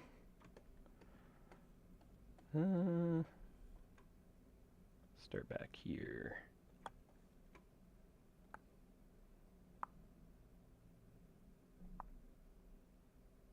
Get a little dimension to that. Yep. Apparently I'm trying to get too close, so it's, erasing the node that I plug in there. Not ideal. Also, I think I want to get a little bit overhang there. Okay, so here I'm just going to erase.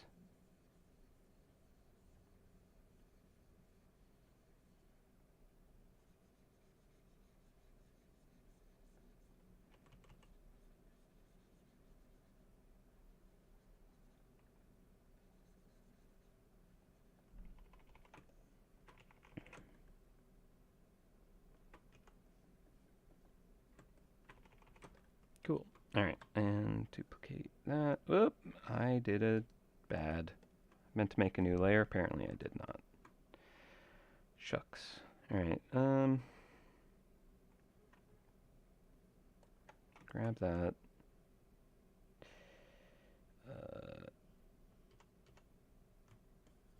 Remove that selection.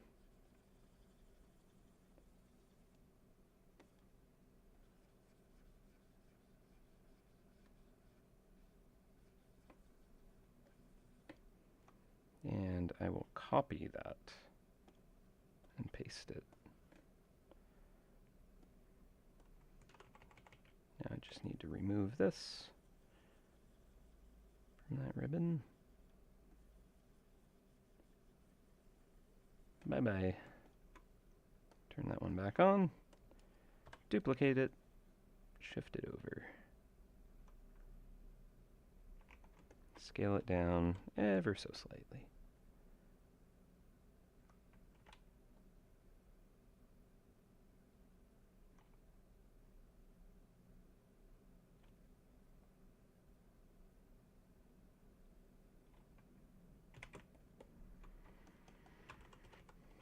Cool. All right. I think I'll actually shift this ribbon over a smidge. Let's turn off the sketch so we can kind of get a better look at this.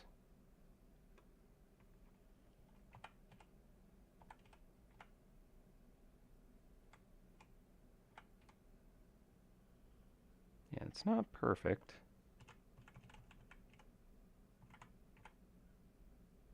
All right, so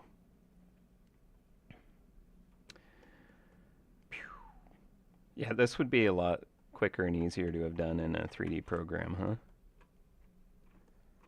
Just a bit. All right, so what's interesting is I could do an overlay layer on top of the ribbon folder. That might actually be a good way to handle this. So let's turn the sketches on real quick to see what goes over and what goes under. And then I'll just do a really quick one of these so I have a better understanding of what's going where.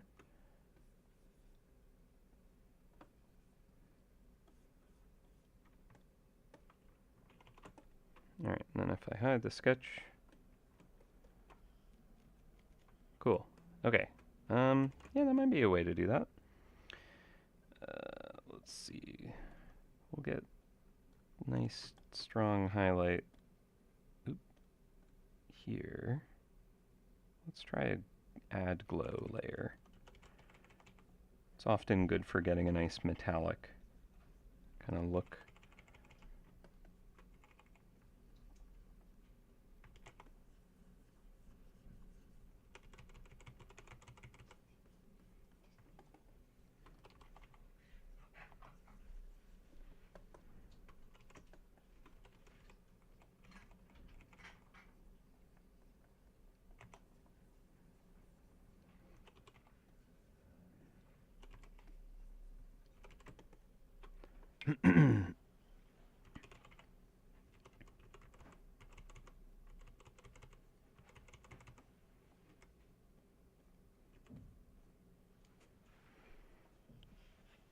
Ooh, all right. Some weird sci-fi takeout box, right?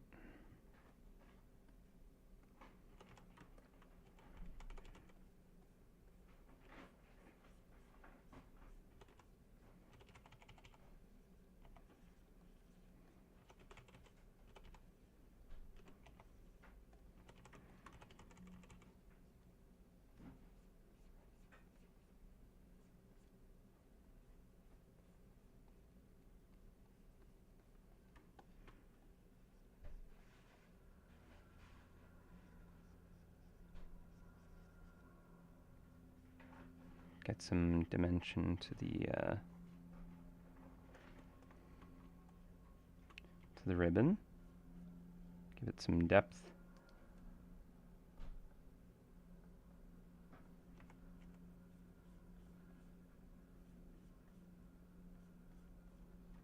By kind of putting a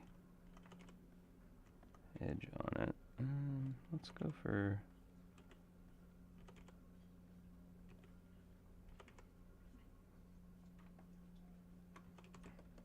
cool.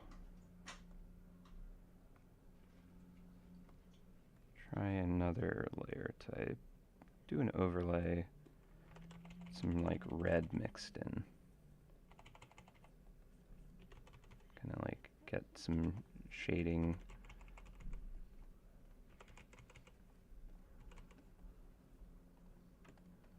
But also get like a little bit of like reflection happening in these.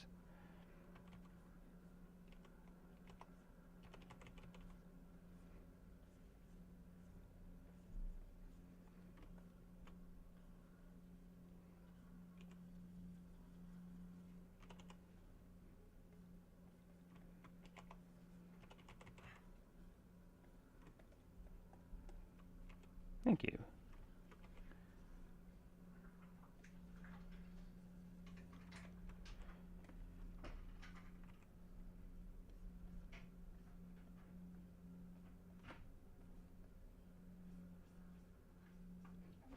So as those forms kind of fold over at those very edges, it'll kind of like reflect everything and compress it down into like a very thin corner, which is why I'm kind of adding those dark kind of ledges. Just kind of makes them feel chunkier. Actually push that above. Not that that does much. Let's try like vivid light below. Hard light.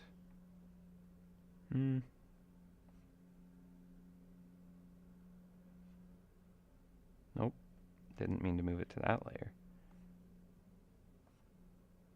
Overlay was nice. Put it below that. Yeah.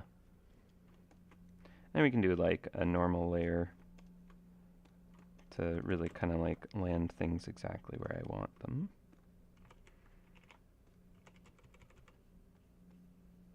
So like where the light is very occluded. Oh yeah, really got to fix the calibration.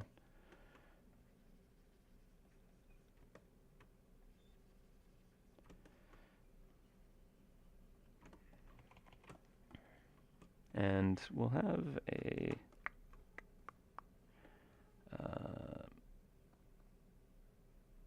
suppose I might be easiest to just put a ribbon below, or a shadow layer below the ribbon itself. That might be easiest. Instead of going into each of these layers, there's like 2 layers for each of these kind of faces. I can just kind of do a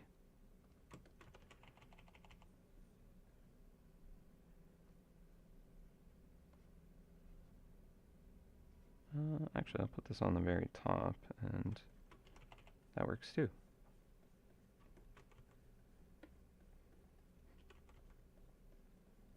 Now this could be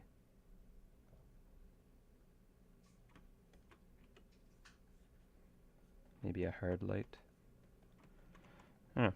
Messing around with different layer types can be kind of cool, and might find some happy accidents.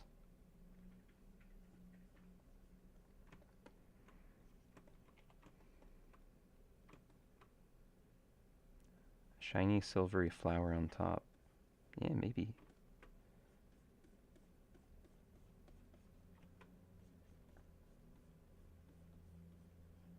Do we like the gold ribbon? I'm not sold on the gold. It could be a different color. Might look better as a different color, I don't know.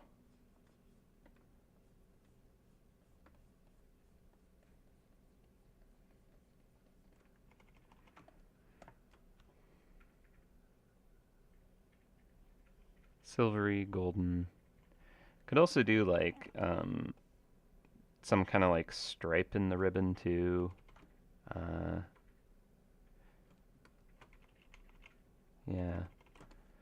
Like it could be more Viceroy, like if we wanted.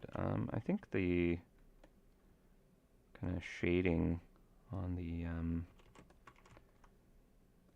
ribbon itself isn't quite as strong as it could be.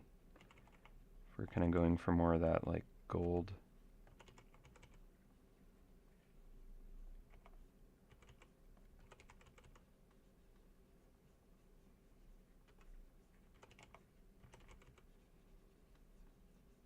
Yeah, I don't think it's super critical to be like, this has to look like a Viceroy, you know, shield at all, right? Like,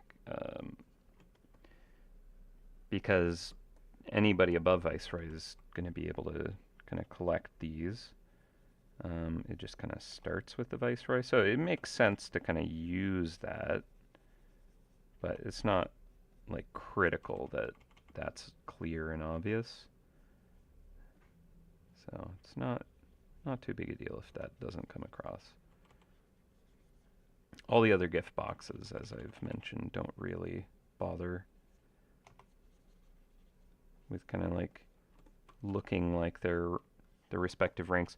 When they created them, they didn't really like, that wasn't something that I was kind of even privy to, is like what rank is specifically going to get this one and that one, and they evolved over time. So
anything, these are going to be like reflecting each other,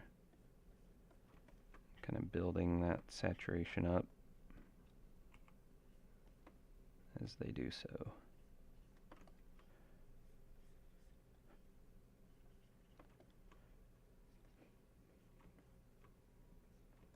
If we're going gold, which currently I haven't really kind of gone away from that, so it's fine.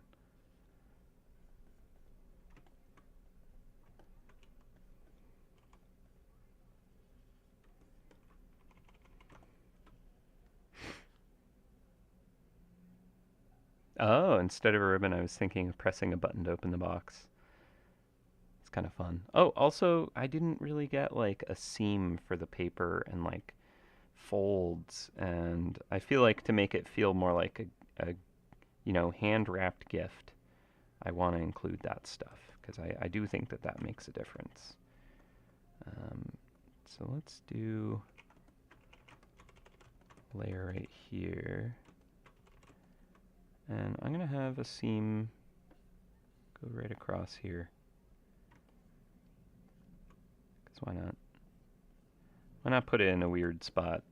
It's more obvious. That's why. That's why I'm putting it in a weird spot. You just have to accept it and deal with it. Now, how in the world someone would kind of fold these cleanly is the real question.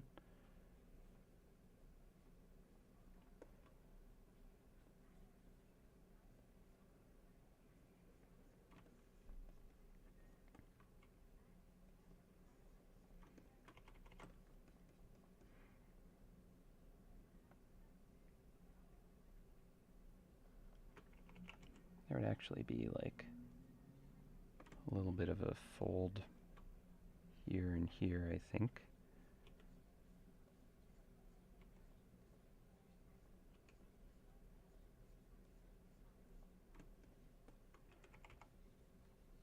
See, it would probably be, so that would be that plane there, but then you take that down by like half, I believe, and fold that in. So I think it would be nice and steep.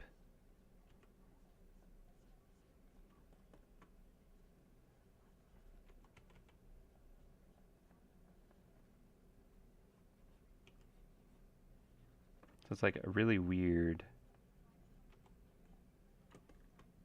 wrap that you would end up with, I think.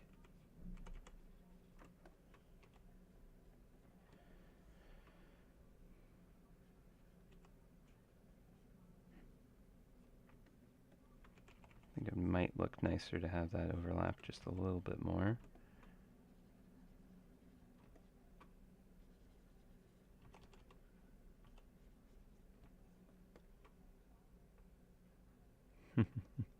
Add some wheel. I'm not going to add wheels to it. I like it, but I'm not going to do it.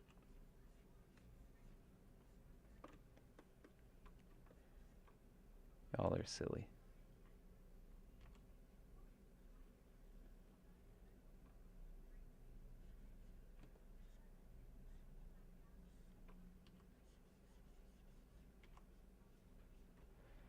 It might have been easier to have it fold over this way and this one as well, and then they can kind of create their own mid-seam. That might look nicer, actually. So let's try that. So this one's gonna go out straight, fold down there, create a crease here, fold over.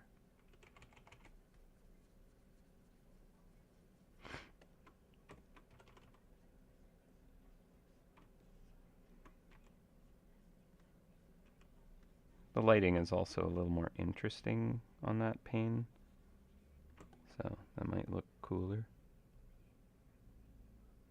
I mean, now I actually want to like fold this up and see what would happen.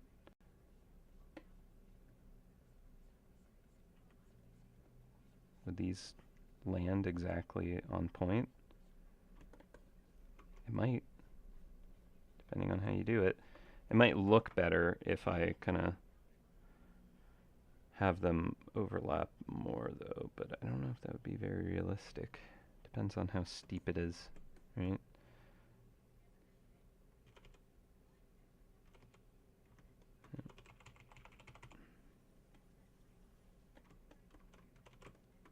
Like I could do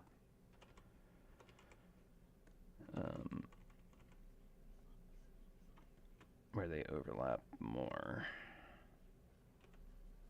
But I don't know that that would actually make any sense.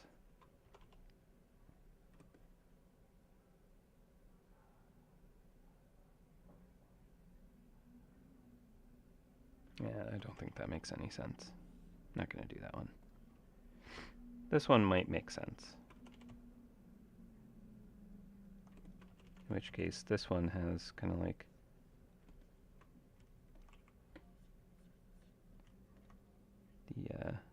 the light hitting it.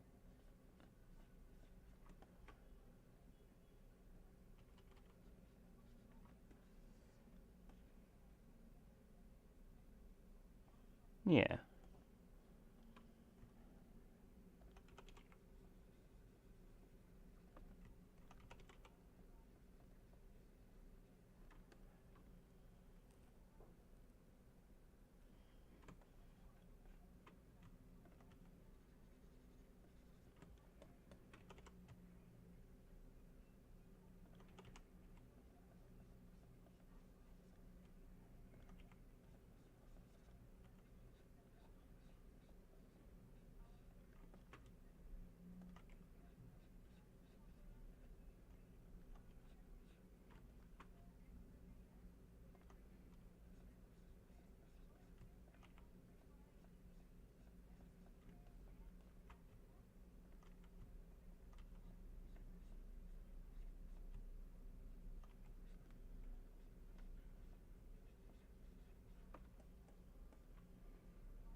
Okay, now I'm just kind of painting over everything. I don't need to worry about all the layers below so much.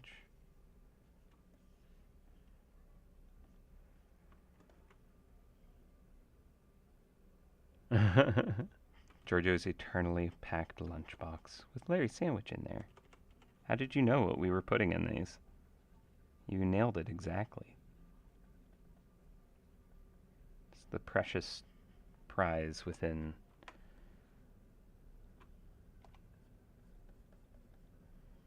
They figured it out. Those clever hunters did it again. Okay, so I actually think that the seam might make sense down here.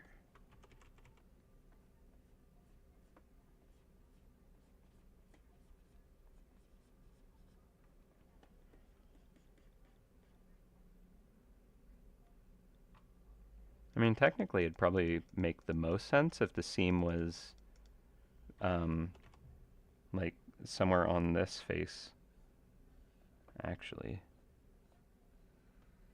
Just because those corner facets would be a lot more annoying to deal with when you're trying to conform the last little bit of a flat page, large flat page. Whereas that fold, not too crazy.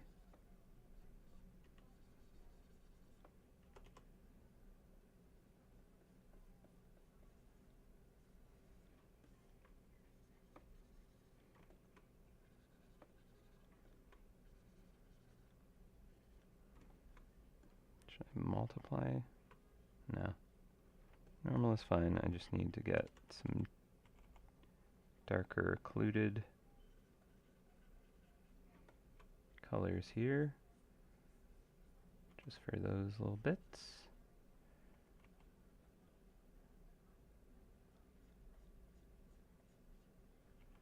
Where the light don't shine.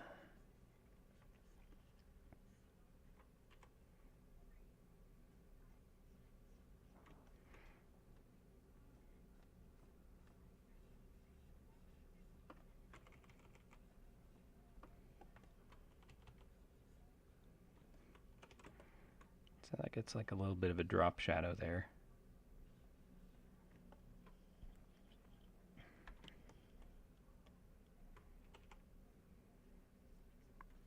The front of this is like a tardigrade's mouth.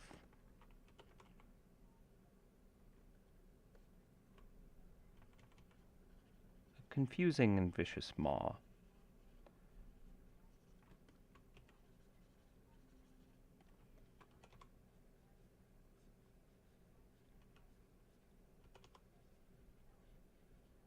Yeah, someone's gonna have to like make this gift box and try to wrap it like this and tell me just how bad a job I did on kind of making this actually logical.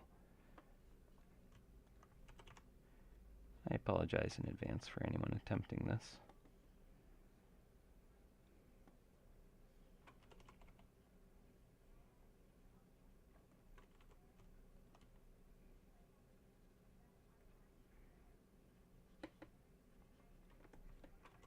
Yeah, this is what the crafting fund is for, is to buy very shiny purple paper and gold ribbons and construct a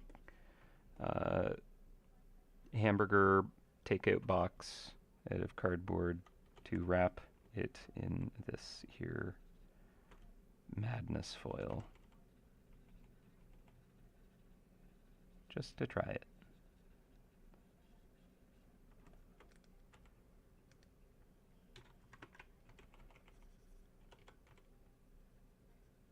What is the meaning of life, the universe, and everything? Who knows? But you can try doing weird things like this. So why not?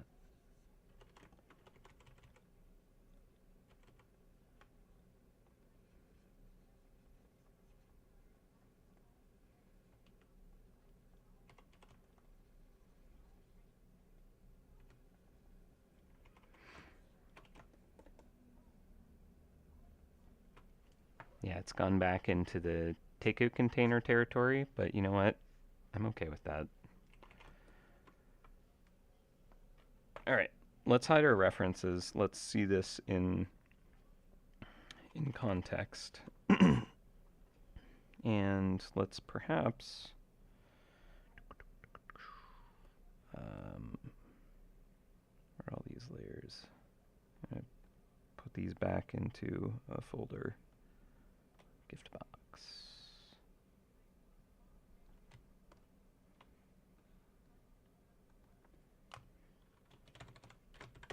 There we go. Gift box. Boom. Now I can move that around a little bit. Kind of balance it where I want. Where's the ribbon? I agree. I don't know where the ribbon is. Where is the ribbon? Is it sitting on top of the ribbon? Are we just being as weird as possible with this now and trying things that are terrible? It's possible. All right, let's put a ribbon on it. The bow, if you will. There is ribbon. The ribbon is wrapping it, but we don't have a bow.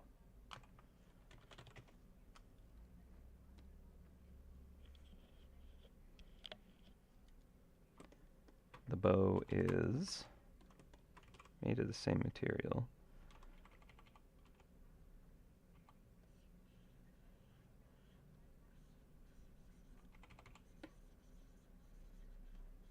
But conical?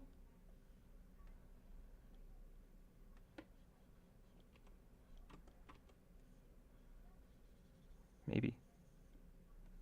Kind of feels more birthday having it, like, I don't know why, but they look like little trumpets.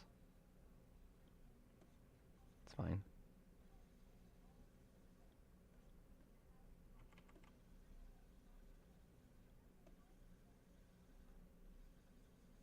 It's gonna look pretty strange, but let's roll with it, see what it does.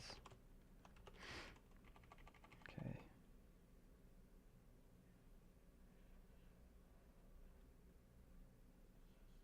Probably should have started with a sketch, honestly.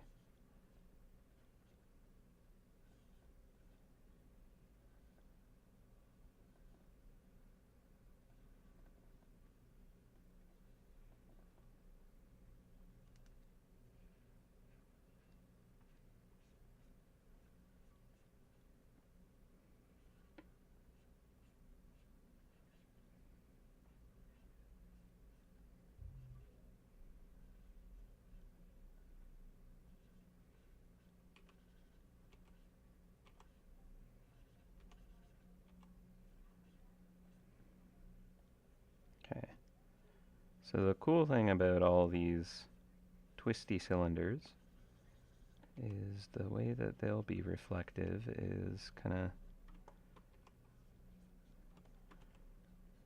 from the center point radiating outward.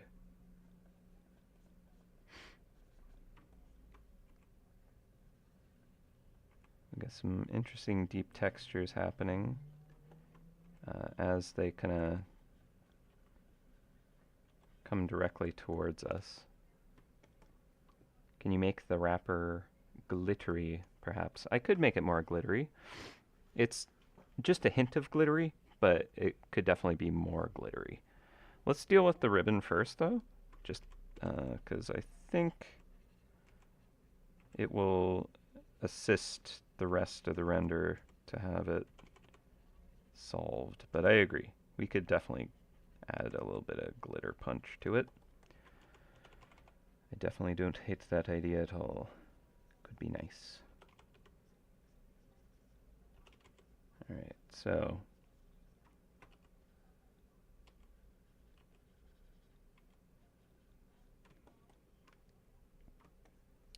man, now I want one. Ferrero Rocher tasty.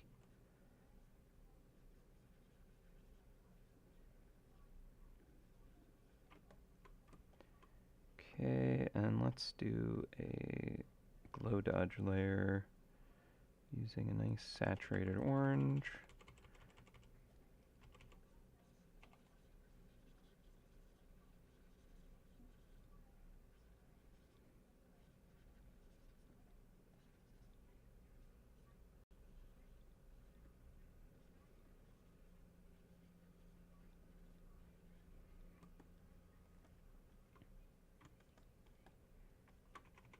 Now, I don't know if that communicates at size.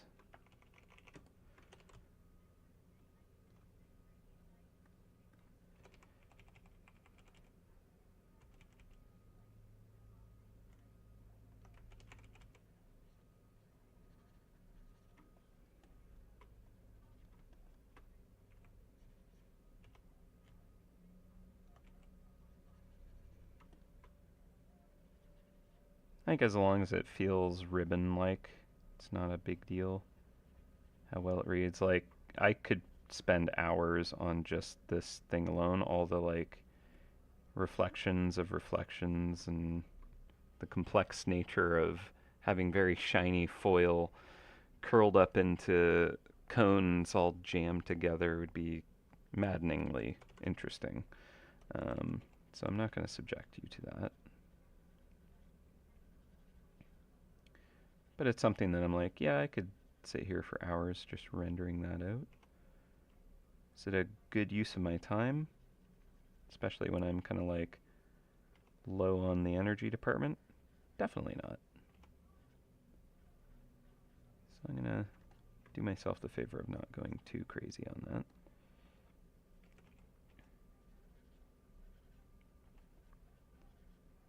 But there'd be some interesting reflections.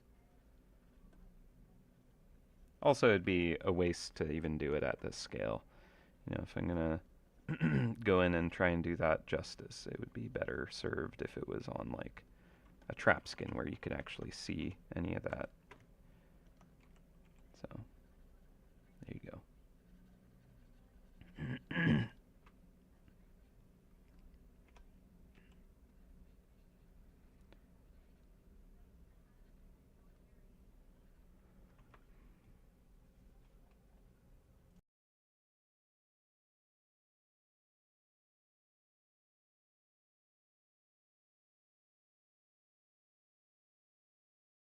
Sorry about that.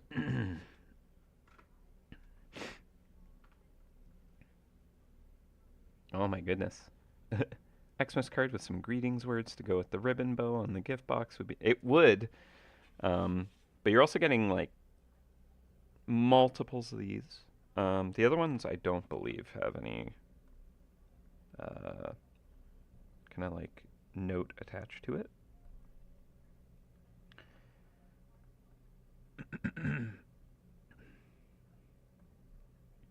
Yeah.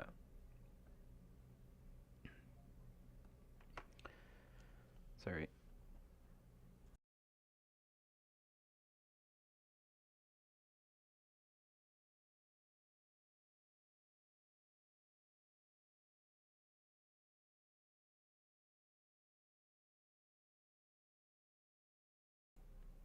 Apparently, talking all day may not be the best option for my throat. Alright. So this does need a drop shadow. Looks weird without it.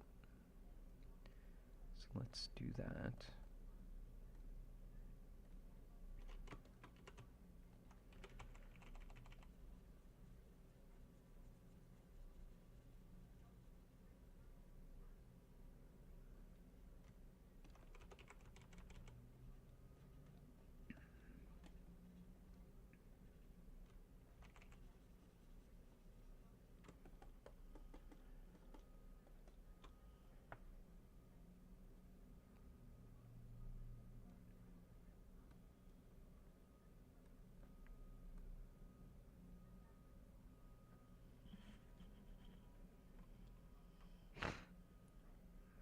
Alright. Do that on layer above this one.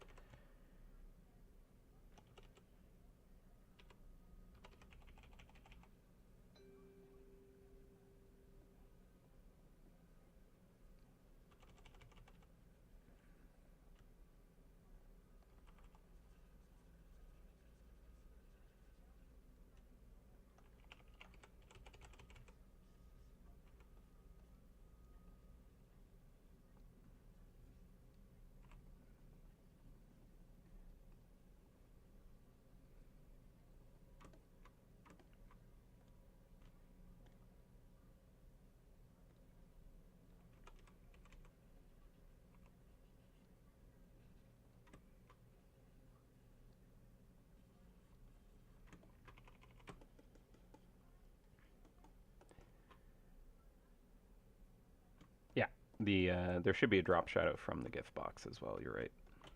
Haven't done that. Pop that over there. All right, let's do one of those kind of.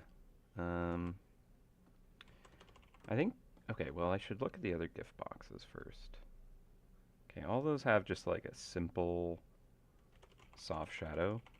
But this one's a little more special, so I think I might actually give it a little something juicier. So first I'll do the simple drop shadow and make that like a soft edged thing. Come on.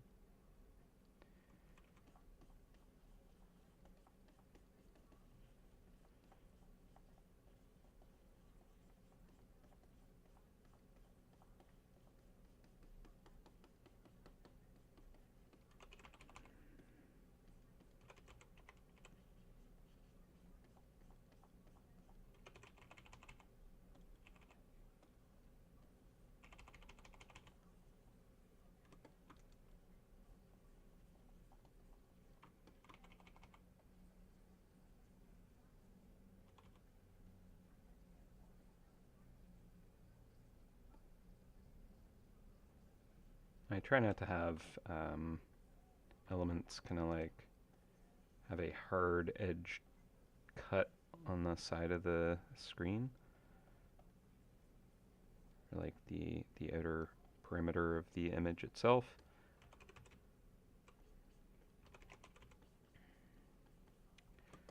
So I'm going to shift everything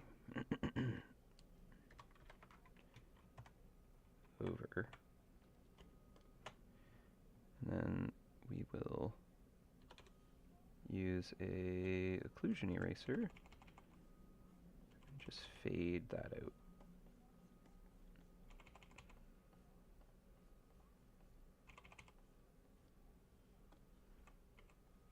So that should prevent any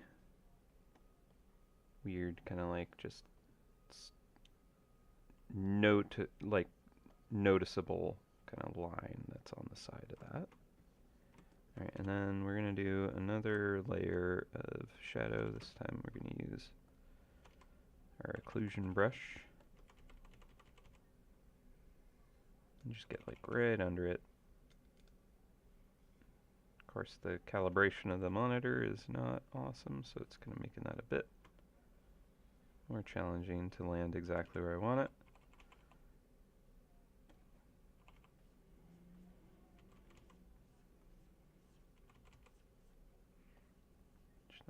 Back a bit more. Don't need to be super dark.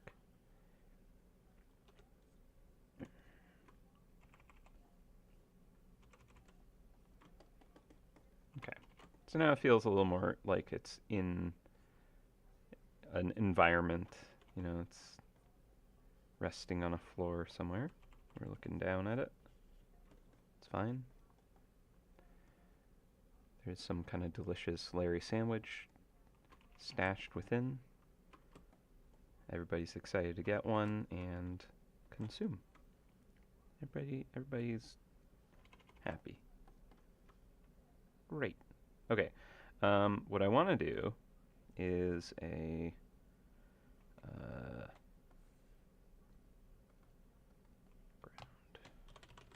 reflection. I like doing reflections. So this is going to be the underside of this. Now, a lot of time when you do a simple reflection, you can just duplicate, flip, place it below, it's fine. But we're at a steep angle, and the geometry of this is harder to just kind of get away with doing that. It'd be more obvious that it's just not correct. So I'm going to very quickly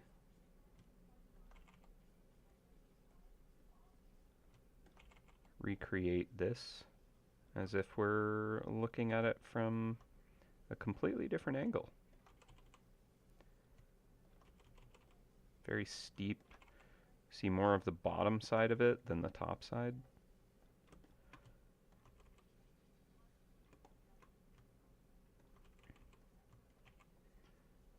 Honestly, you'd probably barely even see a hint of the top side, if any.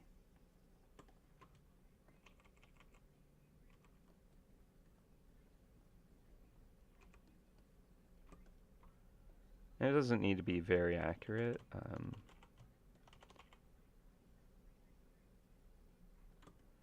Because we're actually only going to take a whisper of this anyways. So, can be pretty loose with it. Okay, I'll do another layer for this just to make it easier.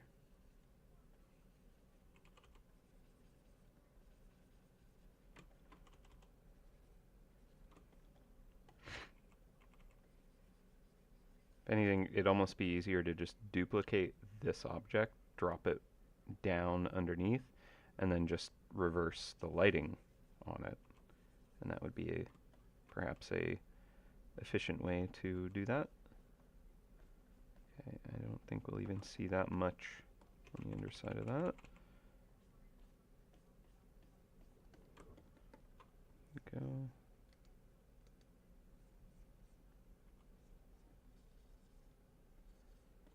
Okay, now this is a reflection.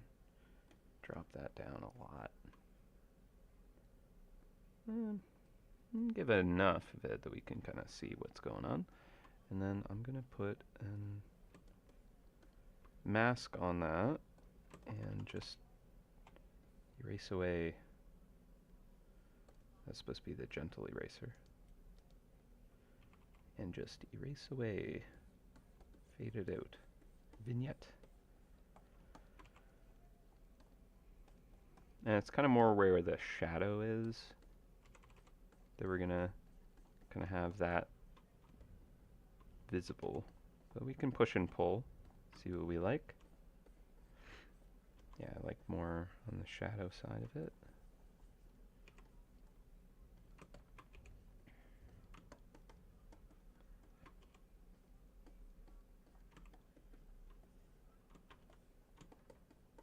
Yeah, that adds a little bit of fanciness to it. And now, I think we can kind of lift that up a little bit, center that a bit better. Bob's your uncle. Or Larry.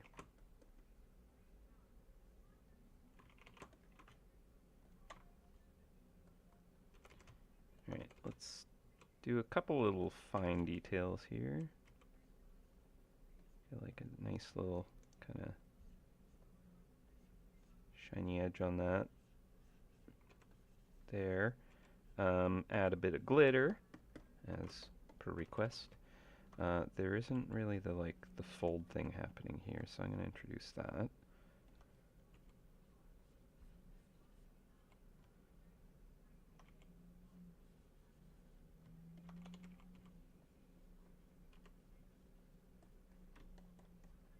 Now, technically, that would probably have some volume coming out and being more noticeable.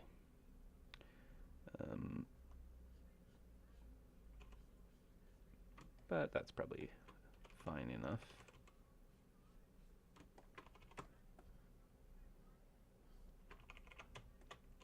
Don't think I like that drop shadow being quite so stark and dark.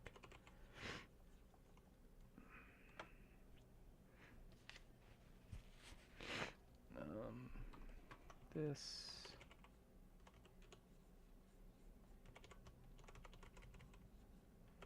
Like, they don't need to be super deep dark shadows, I think, for these paper folds.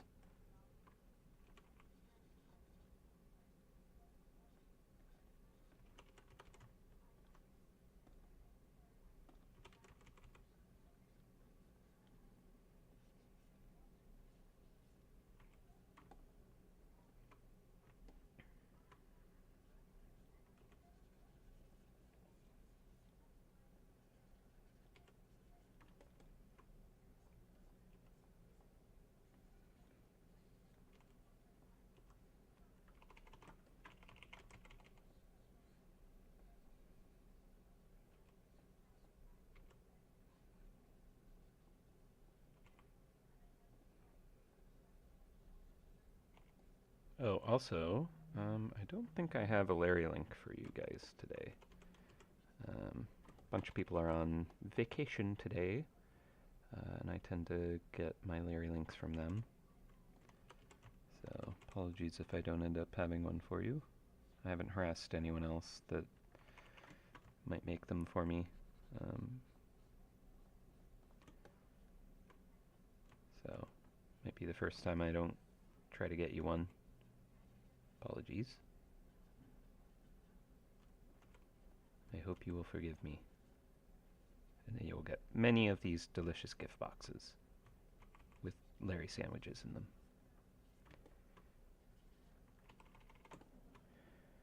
Okay, glitter.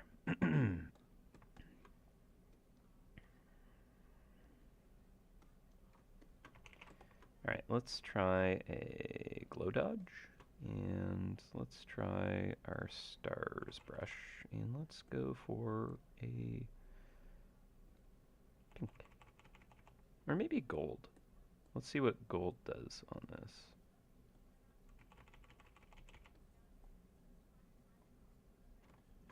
Or green. Someone mentioned green earlier. I don't know if this will work. Yeah, it just kind of like feels more silvery in it, but it does have more of a galactic cheeseburger vibe, so that's kind of cool. I don't hate it. If anything, I kind of want it to go more into like a blue teal. Ooh, teal. Teal might be the way. Just picks up enough that like it enhances enough the like the blue and the purple. Yeah,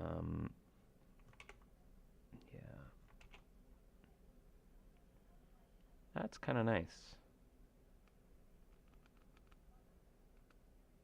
I'm not gonna put the Larry tag on this one because you actually get gift from Larry that already has a from Larry on it, I believe. So I think that that would kind of interfere with that idea too much. Whereas this one's more just kind of like a rare drop chance from like mice.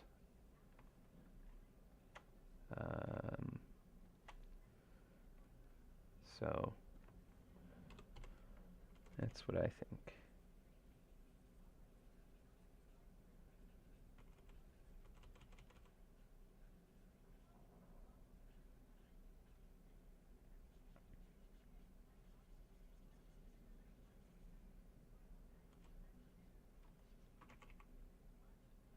Yeah.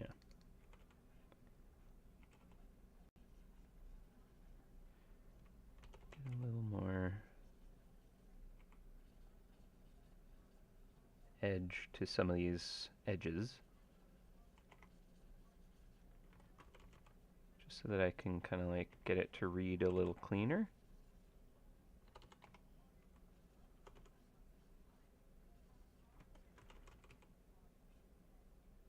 Thank you for the hearts and such, by the way. Appreciate that. The emojis in chat. Those are kind of fun because like I see them out of the corner of my eye in the like the chat box that's floating off there.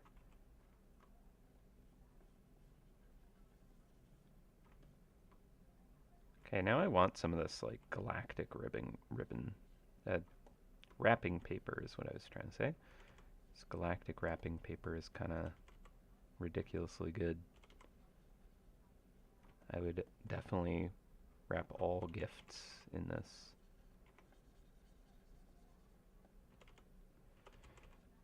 Okay, and that edge is gonna kind of roll over a bit.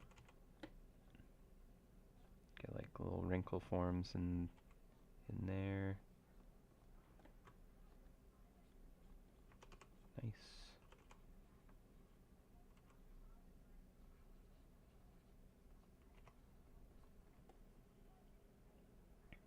Cool. Okay, that actually does kind of work.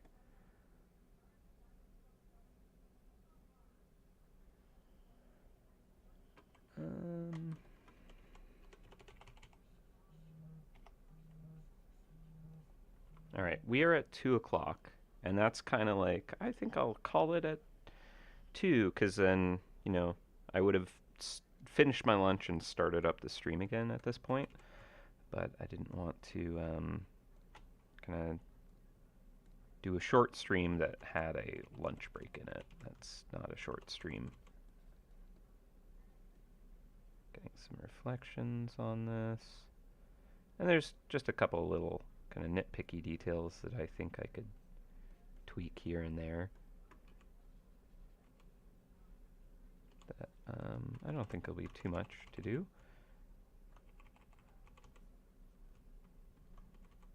Try and knock that in there real quick. Ooh, come on, come on.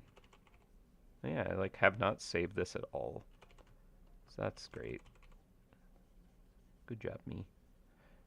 This is why I have autosave.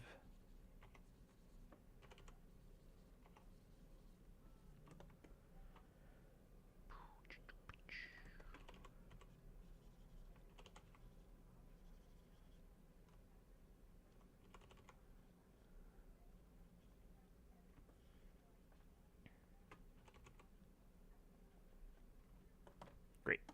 Okay. Hands off. It's fine. Not perfect. There are things that I'm like,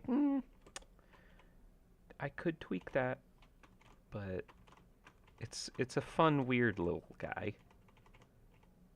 I really want to know what's in it. It does look like it's going to be pretty cool and fun and fancy. So I think I successfully met that goal. Let's save for the first time. And also watch a little playback of it. And I'll wrap up stream. So, relatively short stream today. I wouldn't say it's the shortest one I've done, but not terribly long for an art stream. So I hope you enjoyed it. I know it was maybe not kind of the most exciting thing, creating a very kind of weird geometric shape and then wrapping that in paper and foil. But I don't know, I think it turned out pretty neat. It's much more interesting than just kind of like, here's a cereal box with very basic looking paper and maybe a different color ribbon. So thank you all for bringing me to this hamburger takeout container shape of glory that we can all treasure and, write letters to whatever kind of Santa Claus figure might bestow these to us. But yeah, I hope you liked it. Actually, I'm going to put this down to the full stream length. Rewind that just to get all the detail. But yeah, I think that's going to do it for me today. I'm just going to watch the last of this and then I'll sign off. But yeah, sorry I don't have a Larry link for you all today. Let me double check. I might. I don't think I do though. Nah. All good. Yeah, all my my devs are on holiday today. Larry will just have to bring you an extra nice gift during the Great Winter Hunt, I think. But yeah. Ooh. Oh my goodness. YX. Buddy. I love the idea. And because I figured out how to do this, it's something I want to do more of. And I kind of want to only reserve it for things that are like a little bit extra special. And the idea that we want this one to be kind of like the like special drop. I kind of want to do that to it now. All right. Well, you know what? I'm gonna finish watching this here. I don't even know what's happening. Why is there? Oh, there we go. Um, I'm gonna go on lunch break. It was gonna be a short stream, but you've convinced me. Uh, I actually don't think it will take long at all, but I do need to give myself a bit of a break. Um, Now, I do know that some of you live on the other side of the world, and it is 2 a.m. for you right now. And if I take a full lunch, it'll be 3 a.m. And then, you know, a little kind of drawing after that. So I don't particularly want to take a very long lunch. Um, yeah, bring it. All right. Um, yeah, I do need to take a little break, just recharge my batteries. But again, like I don't think it'll be a long animation process. Honestly, I could probably do it in 5 minutes because it'll probably be just like an overlay layer that dances around on the surface to just glint it up. You know what? I'm gonna take like a very brief break, just to refill my water and bio break. But I'll do that, and then I'll come right back. So don't go anywhere. And we're gonna animate just a little happy kind of splash of light effect on it, and I think that'll be enough. So I'll be back in a few minutes. Give me like 5, 10 minutes. I'll be right back.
Okie dokie.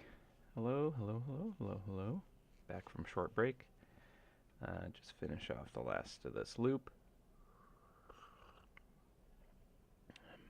And we're going to do a very simple animation pass on this, just because we can, and it's fun. Alright, so I'm going to set this background layer to a draft layer. And gift box. I think the way to do this will be to create an animation folder. Make it whatever layer type makes the most sense for doing this technique. And just do like a quick, couple of seconds at most animation on it. So new timeline. We don't need it to be 48 frames. I think we could do 24, but we're only going to use like a few of those frames, just like a kind of quick little glint. So 12 frame rate's fine. Okay. Now, I'm going to do a new animation folder. Put that above gift box. Can we clip? Yes.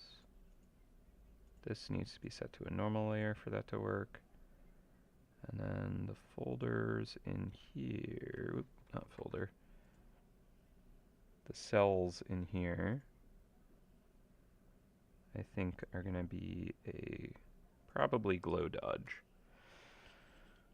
Alright, so I might actually extend the timeline on this and make it so that it's more like multiple seconds long, but only like half a second of animation is actually created, and then the rest is just the same frame repeated. Alright, so let's see. Let's do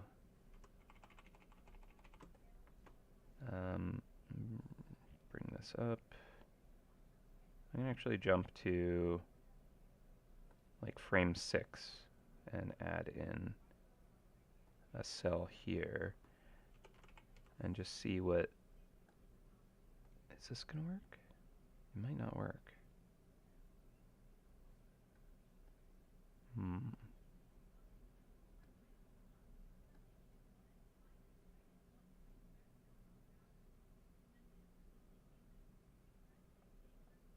This is the animation folder. Oh, right. I need the folder to be not normal. It needs to be the actual type, and then the layers can be normal. I know what I'm doing. That works. Okay, cool. I was like, I've done this before, I swear. It should work. Alright, so now this will be clipped to everything below. We're good on that. Alright. So the actual onion skin kind of animation tools aren't necessarily going to be the most useful thing here, I don't think. That's okay. It's going to be like a super simple thing that we're doing here. Basically, I'm just going to have the light kind of start on one side of the sphere. Actually, like one way to do this would be to go to the sphere test and like do an animation pass on that, but like that'd be less interesting. It'd just be the light kind of transitioning. I don't think we need to do that. That's unnecessary. All right.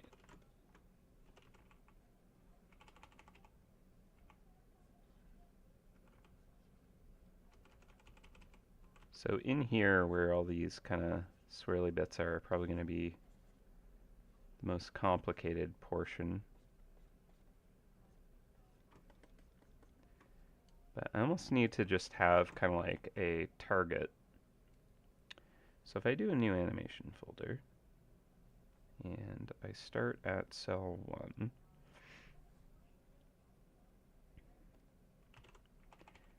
and I just have that. And let's end on cell 12. That. So go to 6.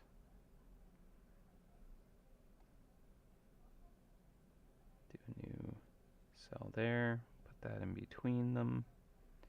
And I don't think we need like ease in, ease out for this, although maybe we'll do a little bit of it. Yeah, that might look nice if there is. Oop.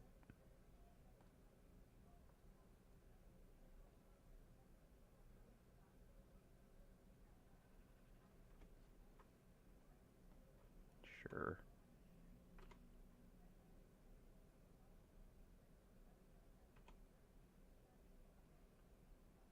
Okay, and then new cell between those.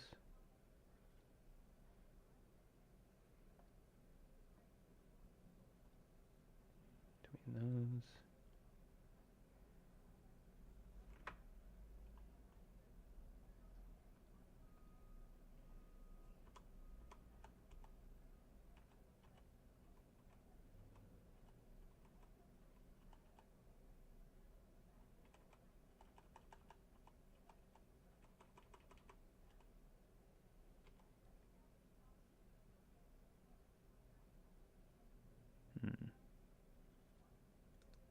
There is probably a better way to have done this.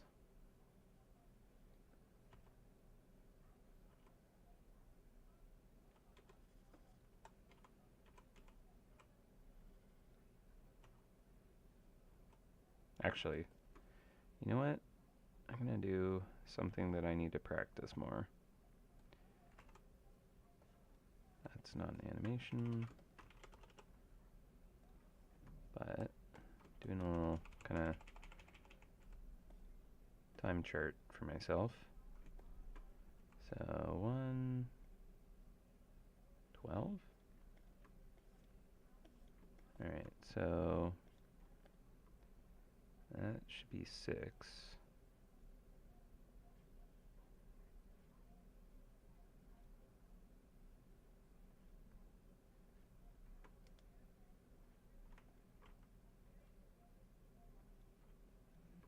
Okay, so 2, 3, 4, 5, 7, 8, 9, 10.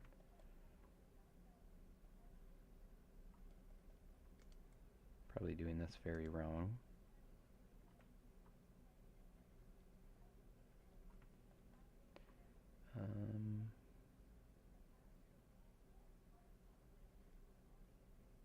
That'll be same as that. Yeah. Those will be the same. Is that about the same? Alright, well, anyway. At any rate, let's try this again. 6 is in the middle. And then midway between that would be 4. So 4 should be between, let's get rid of this cell here. Delete frame. Nope, not frame. Delete.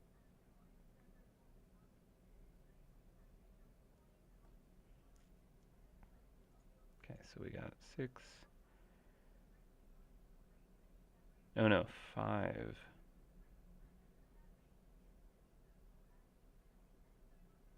Should be halfway, not 4. Delete. Delete. Alright, at 6. I've already like made this more complicated, you know? Gotta love it. Alright, let's just get rid of these. Alright, so 5 should be halfway between 6 and 1. And then, yeah, 4 is halfway between 5 and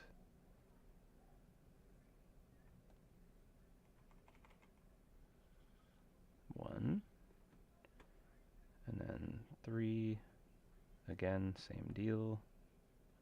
Halfway, 2, halfway. All right. Cool.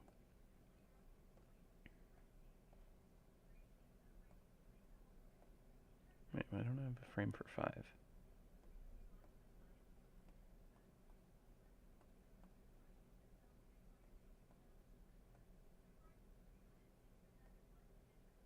Oh, that was supposed to be frame 5 right here.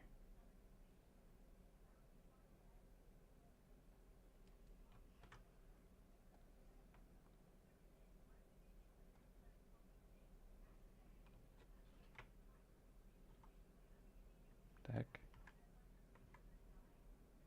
Goodness, I've made a mess. All right, you know what? Scratch that. I'm gonna just start this whole process over because I did a bad. All right. Delete. Can do this much better. All right, let's try that again, shall we? I'm gonna get rid of all of these.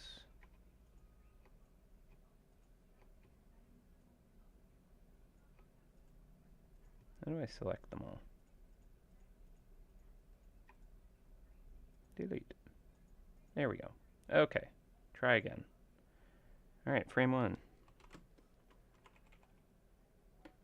Here. Frame 12. Here. Frame 6, between those two. Here. Although I'm going to do a bit of a curve. Frame 5. Halfway between those two. Same with 7. I chose a poor color for this, so I can barely see what I'm doing. Alright, 4 is halfway between those two. 3.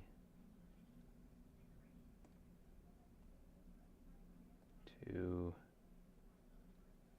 And 1. Alright, great. That's working better. So we're on 7, 8, halfway, 9, halfway, 10,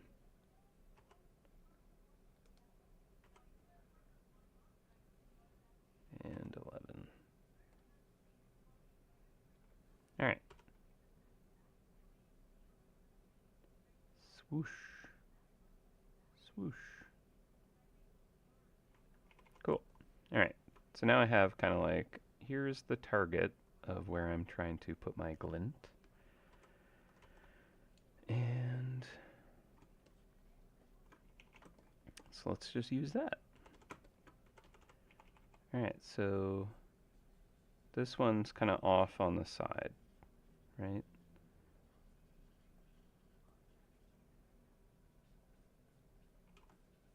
Only very steep edges are gonna kind of catch this, let's say.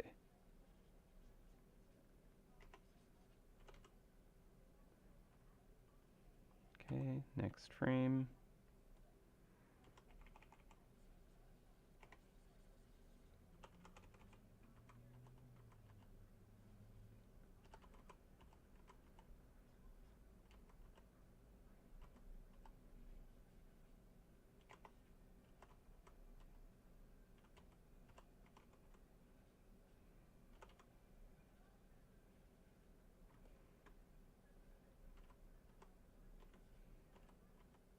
It's honestly probably better to work in just kind of like a couple of small sections at a time. And then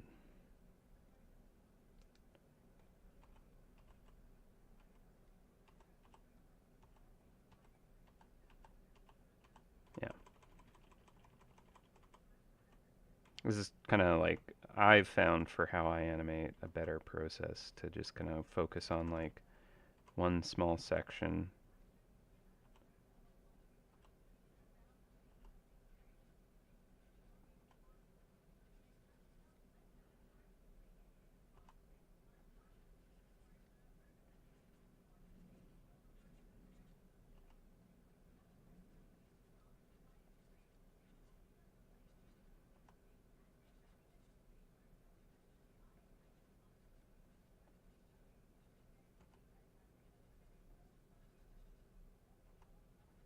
And I think by the final frame I want it to effectively disappear.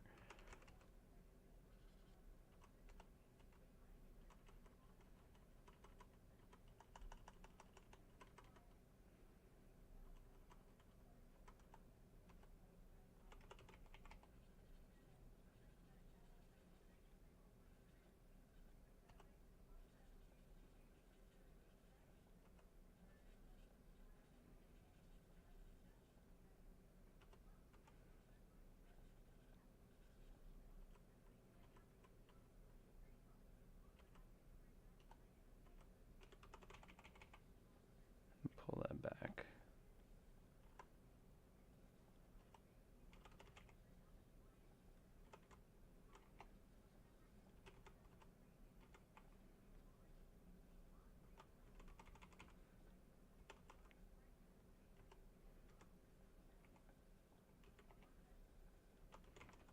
It's kind of like there's just like a glowing sprite that is zipping across.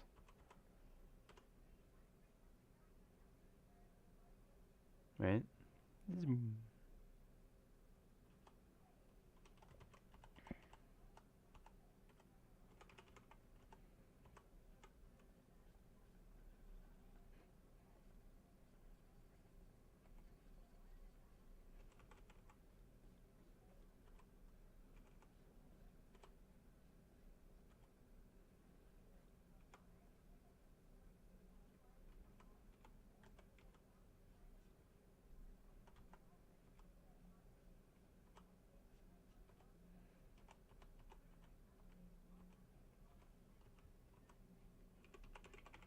This one's a bit too wide as well.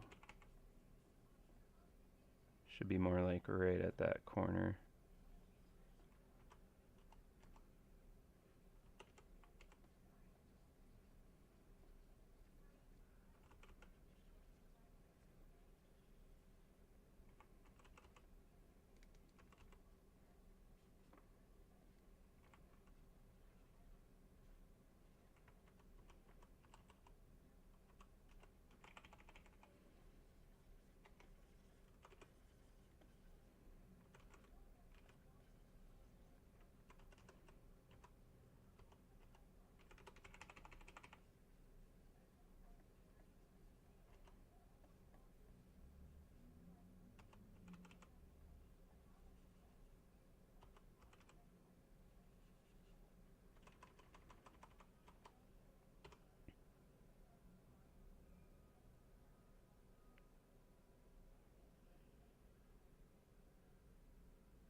Yeah, it works better to kind of do like bigger, blockier area first, and then I can get in and get all the fine little details and stuff.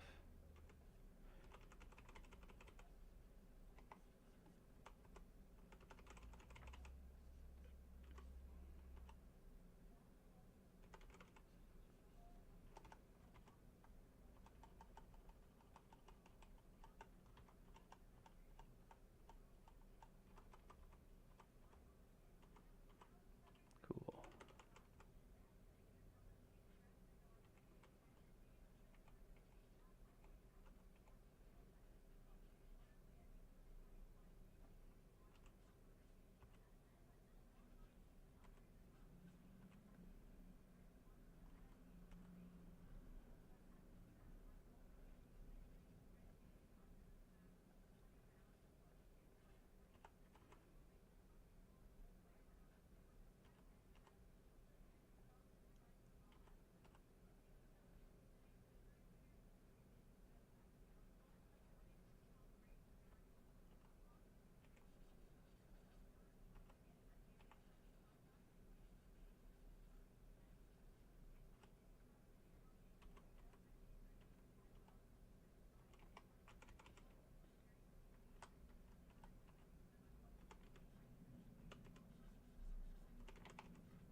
the little cat shadow is just kind of like a fun little detail.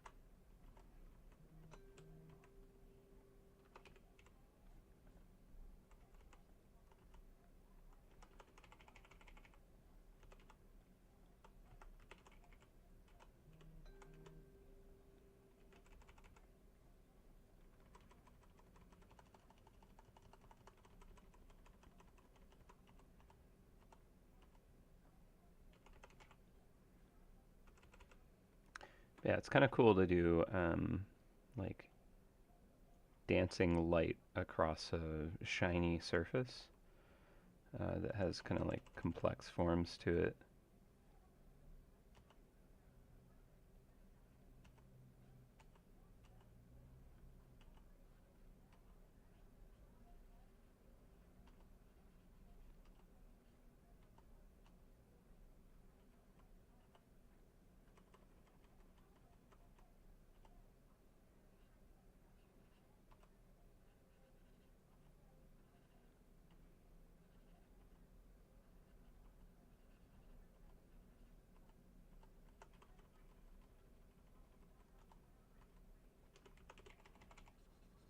You have a little less going on in there for that first frame.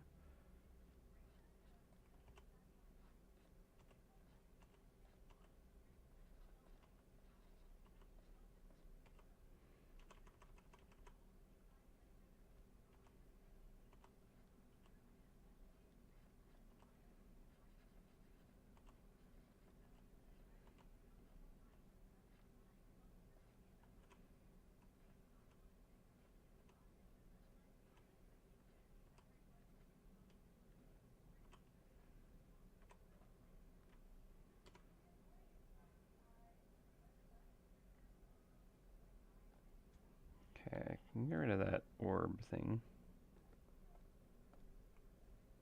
And the timing chart.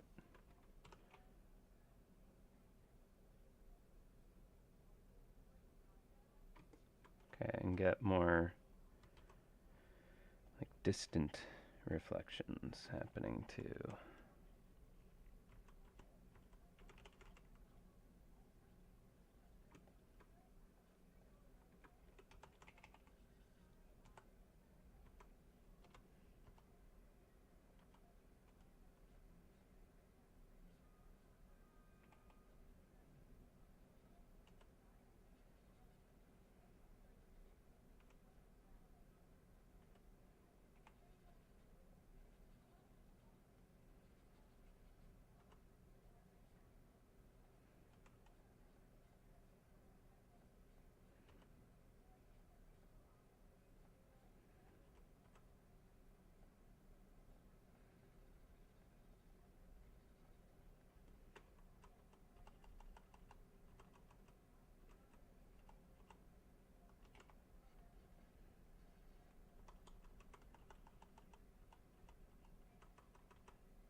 No, actually, don't secretly sign the artwork.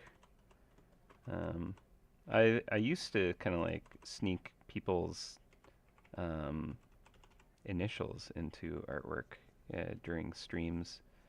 I don't do that so much now, but it's kind of like a fun little thing that I do. If you were like there live, you might get your initials kind of hidden in a piece of artwork forever in MouseHunt. So that's a fun little kind of, like see who gets in this time and where can we hide them to be very sneaky and discreet. I mean, it's been a while since I've done that, but no reason I can't. So if we can figure out where to hide someone's initials, maybe we should do that.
Would anyone like their initials hidden in here somehow?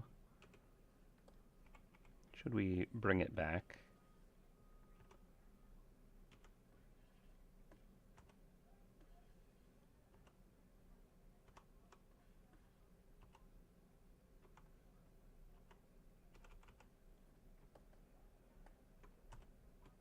I think, yeah, do a final frame where there's nothing on there. That makes sense.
So the color and almost texture of this paper actually reminds me of like uh, the seats on a coach bus, the Greyhound coach bus. I used to take a fair amount. Was not as shiny, certainly, but the kind of like colors and almost patterning is just kind of making me remember that a little bit. It's kind of fun.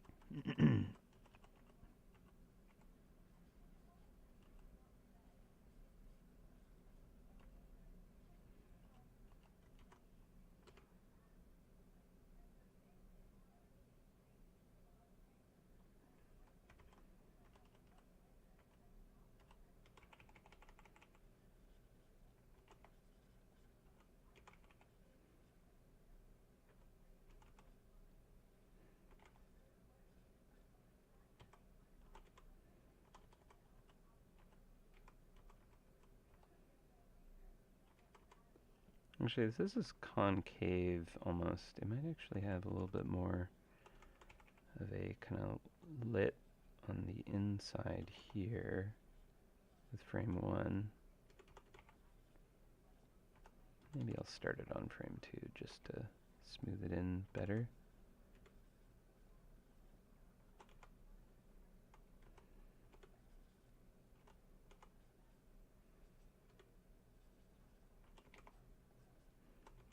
It'll actually kind of almost give it more of a gem feel to have the light kind of skate across the inside.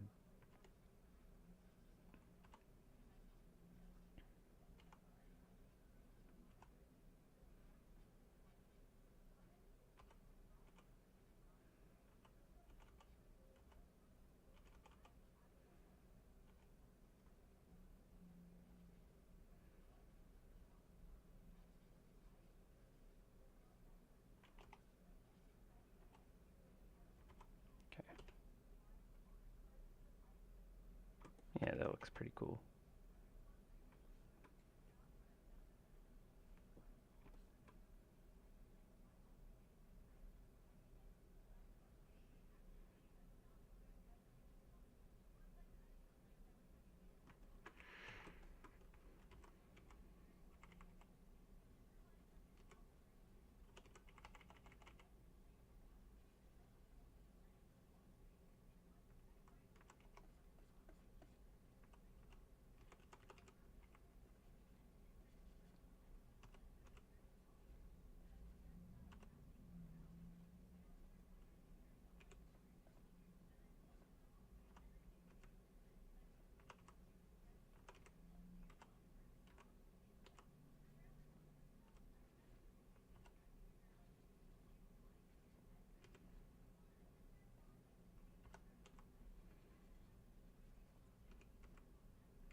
Okay, get a little more of that in the ribbon.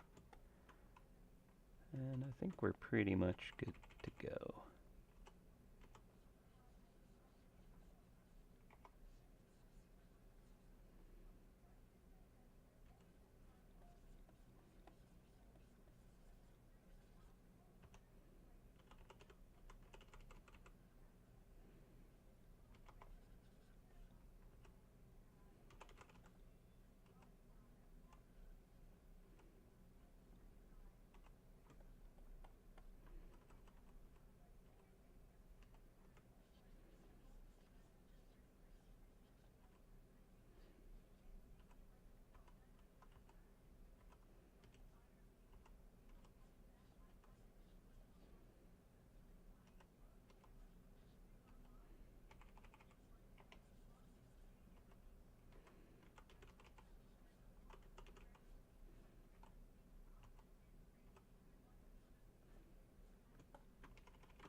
Okay, that's probably more than enough, right?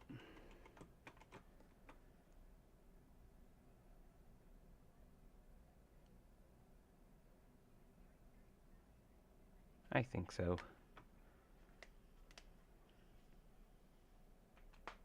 Oof.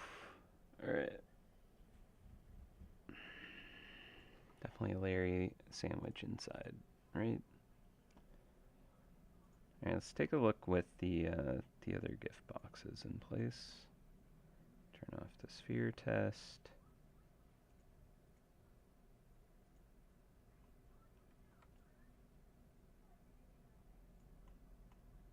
Yeah, I'd say that's different enough from the other ones. One thing we haven't done is look at the grayscale.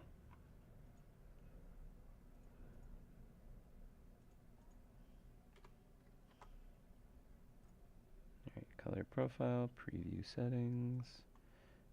Even when I'm like, I have to make it a short stream, I'm just terrible at that, huh?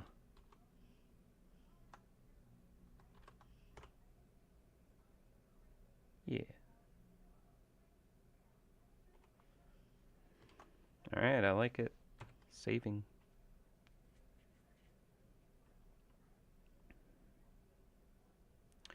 Alright. Turn off references, go back to color mode, play it out. Alright, well, I don't know if my chat's broken or if no one wanted to have their initials kind of hidden somewhere in here. I did not get a response about that, which is fine. Alright, well, I'm going to wrap it up here. I hope that you enjoyed your time with me. I definitely ended up creating something I wouldn't have without you, audience, kind of feeding me ideas and suggestions. Certainly, the hex was critical, making it like a gemstone kind of shape and cut. All kinds of good stuff. The cones, all that. Thank you, El Murphy. I shall have a great weekend, and I hope you do as well. But yeah, with that, I'm gonna wrap up, sign off, all that. Thank you, Josh White. I think I'm going to add some extra frames to the end of this because we don't need it like blink, blink, blink, blink, playing out that frequently, right? That is way too fast. Loop. So let's see, how do I do that? Animation, timeline probably. Change settings? Manage timeline? Let's try change settings.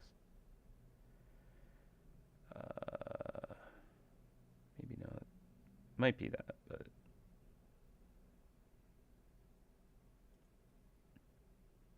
nope, not manage timeline. I think it is change settings.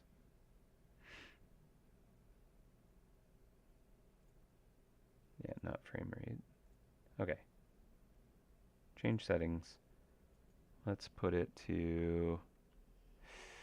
See, I don't know if... Okay, actually what I should do is export it at the 24 frames.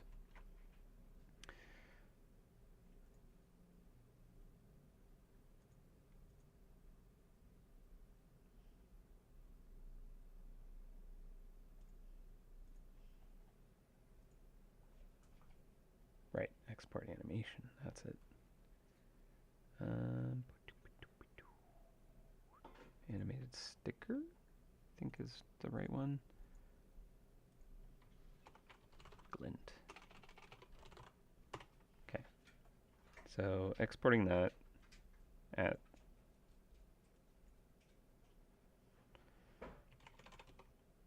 1000 pixels, 24 frames, no color reduction, frame rate, yep, seems good.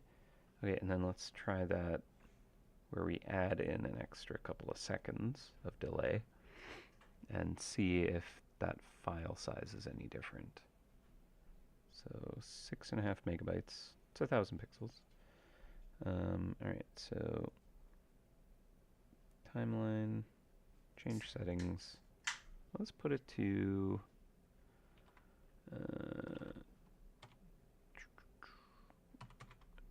144 frames, just to really give a delay on it. I mean, that's not nearly as delayed as other animations I've done, obviously. Okay, and glint long.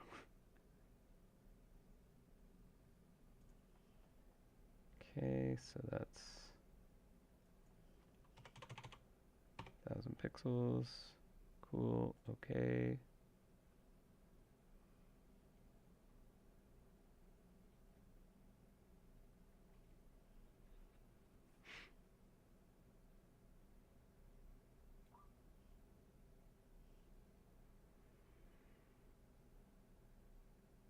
Okay, same size, good.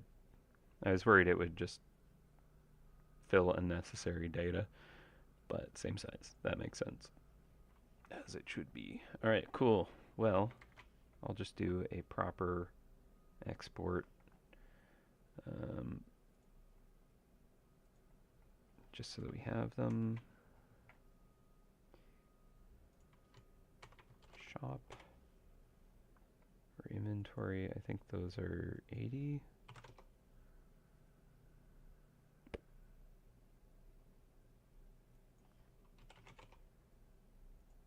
I'll have to double check my export settings for these. I think this one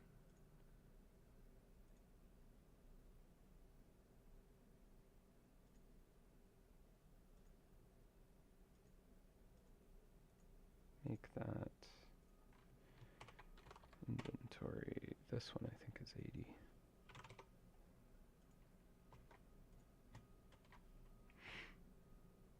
Should do a full res one. Oh, I meant to save this as full res. Full res. 100%. Export that. And this one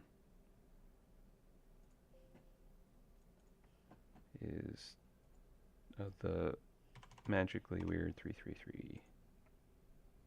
Great. Okay. Save the file. And that's that. All right. Well, I hope you enjoyed the stream. I shall see you probably in 2 weeks' time. Maybe, actually, we might be doing a work gathering in 2 weeks, so I don't think I will see you then, but might not be until November, actually. But it should be Dave next week. All right, well, until I see you next time for an art stream, take care of yourselves, take care of each other.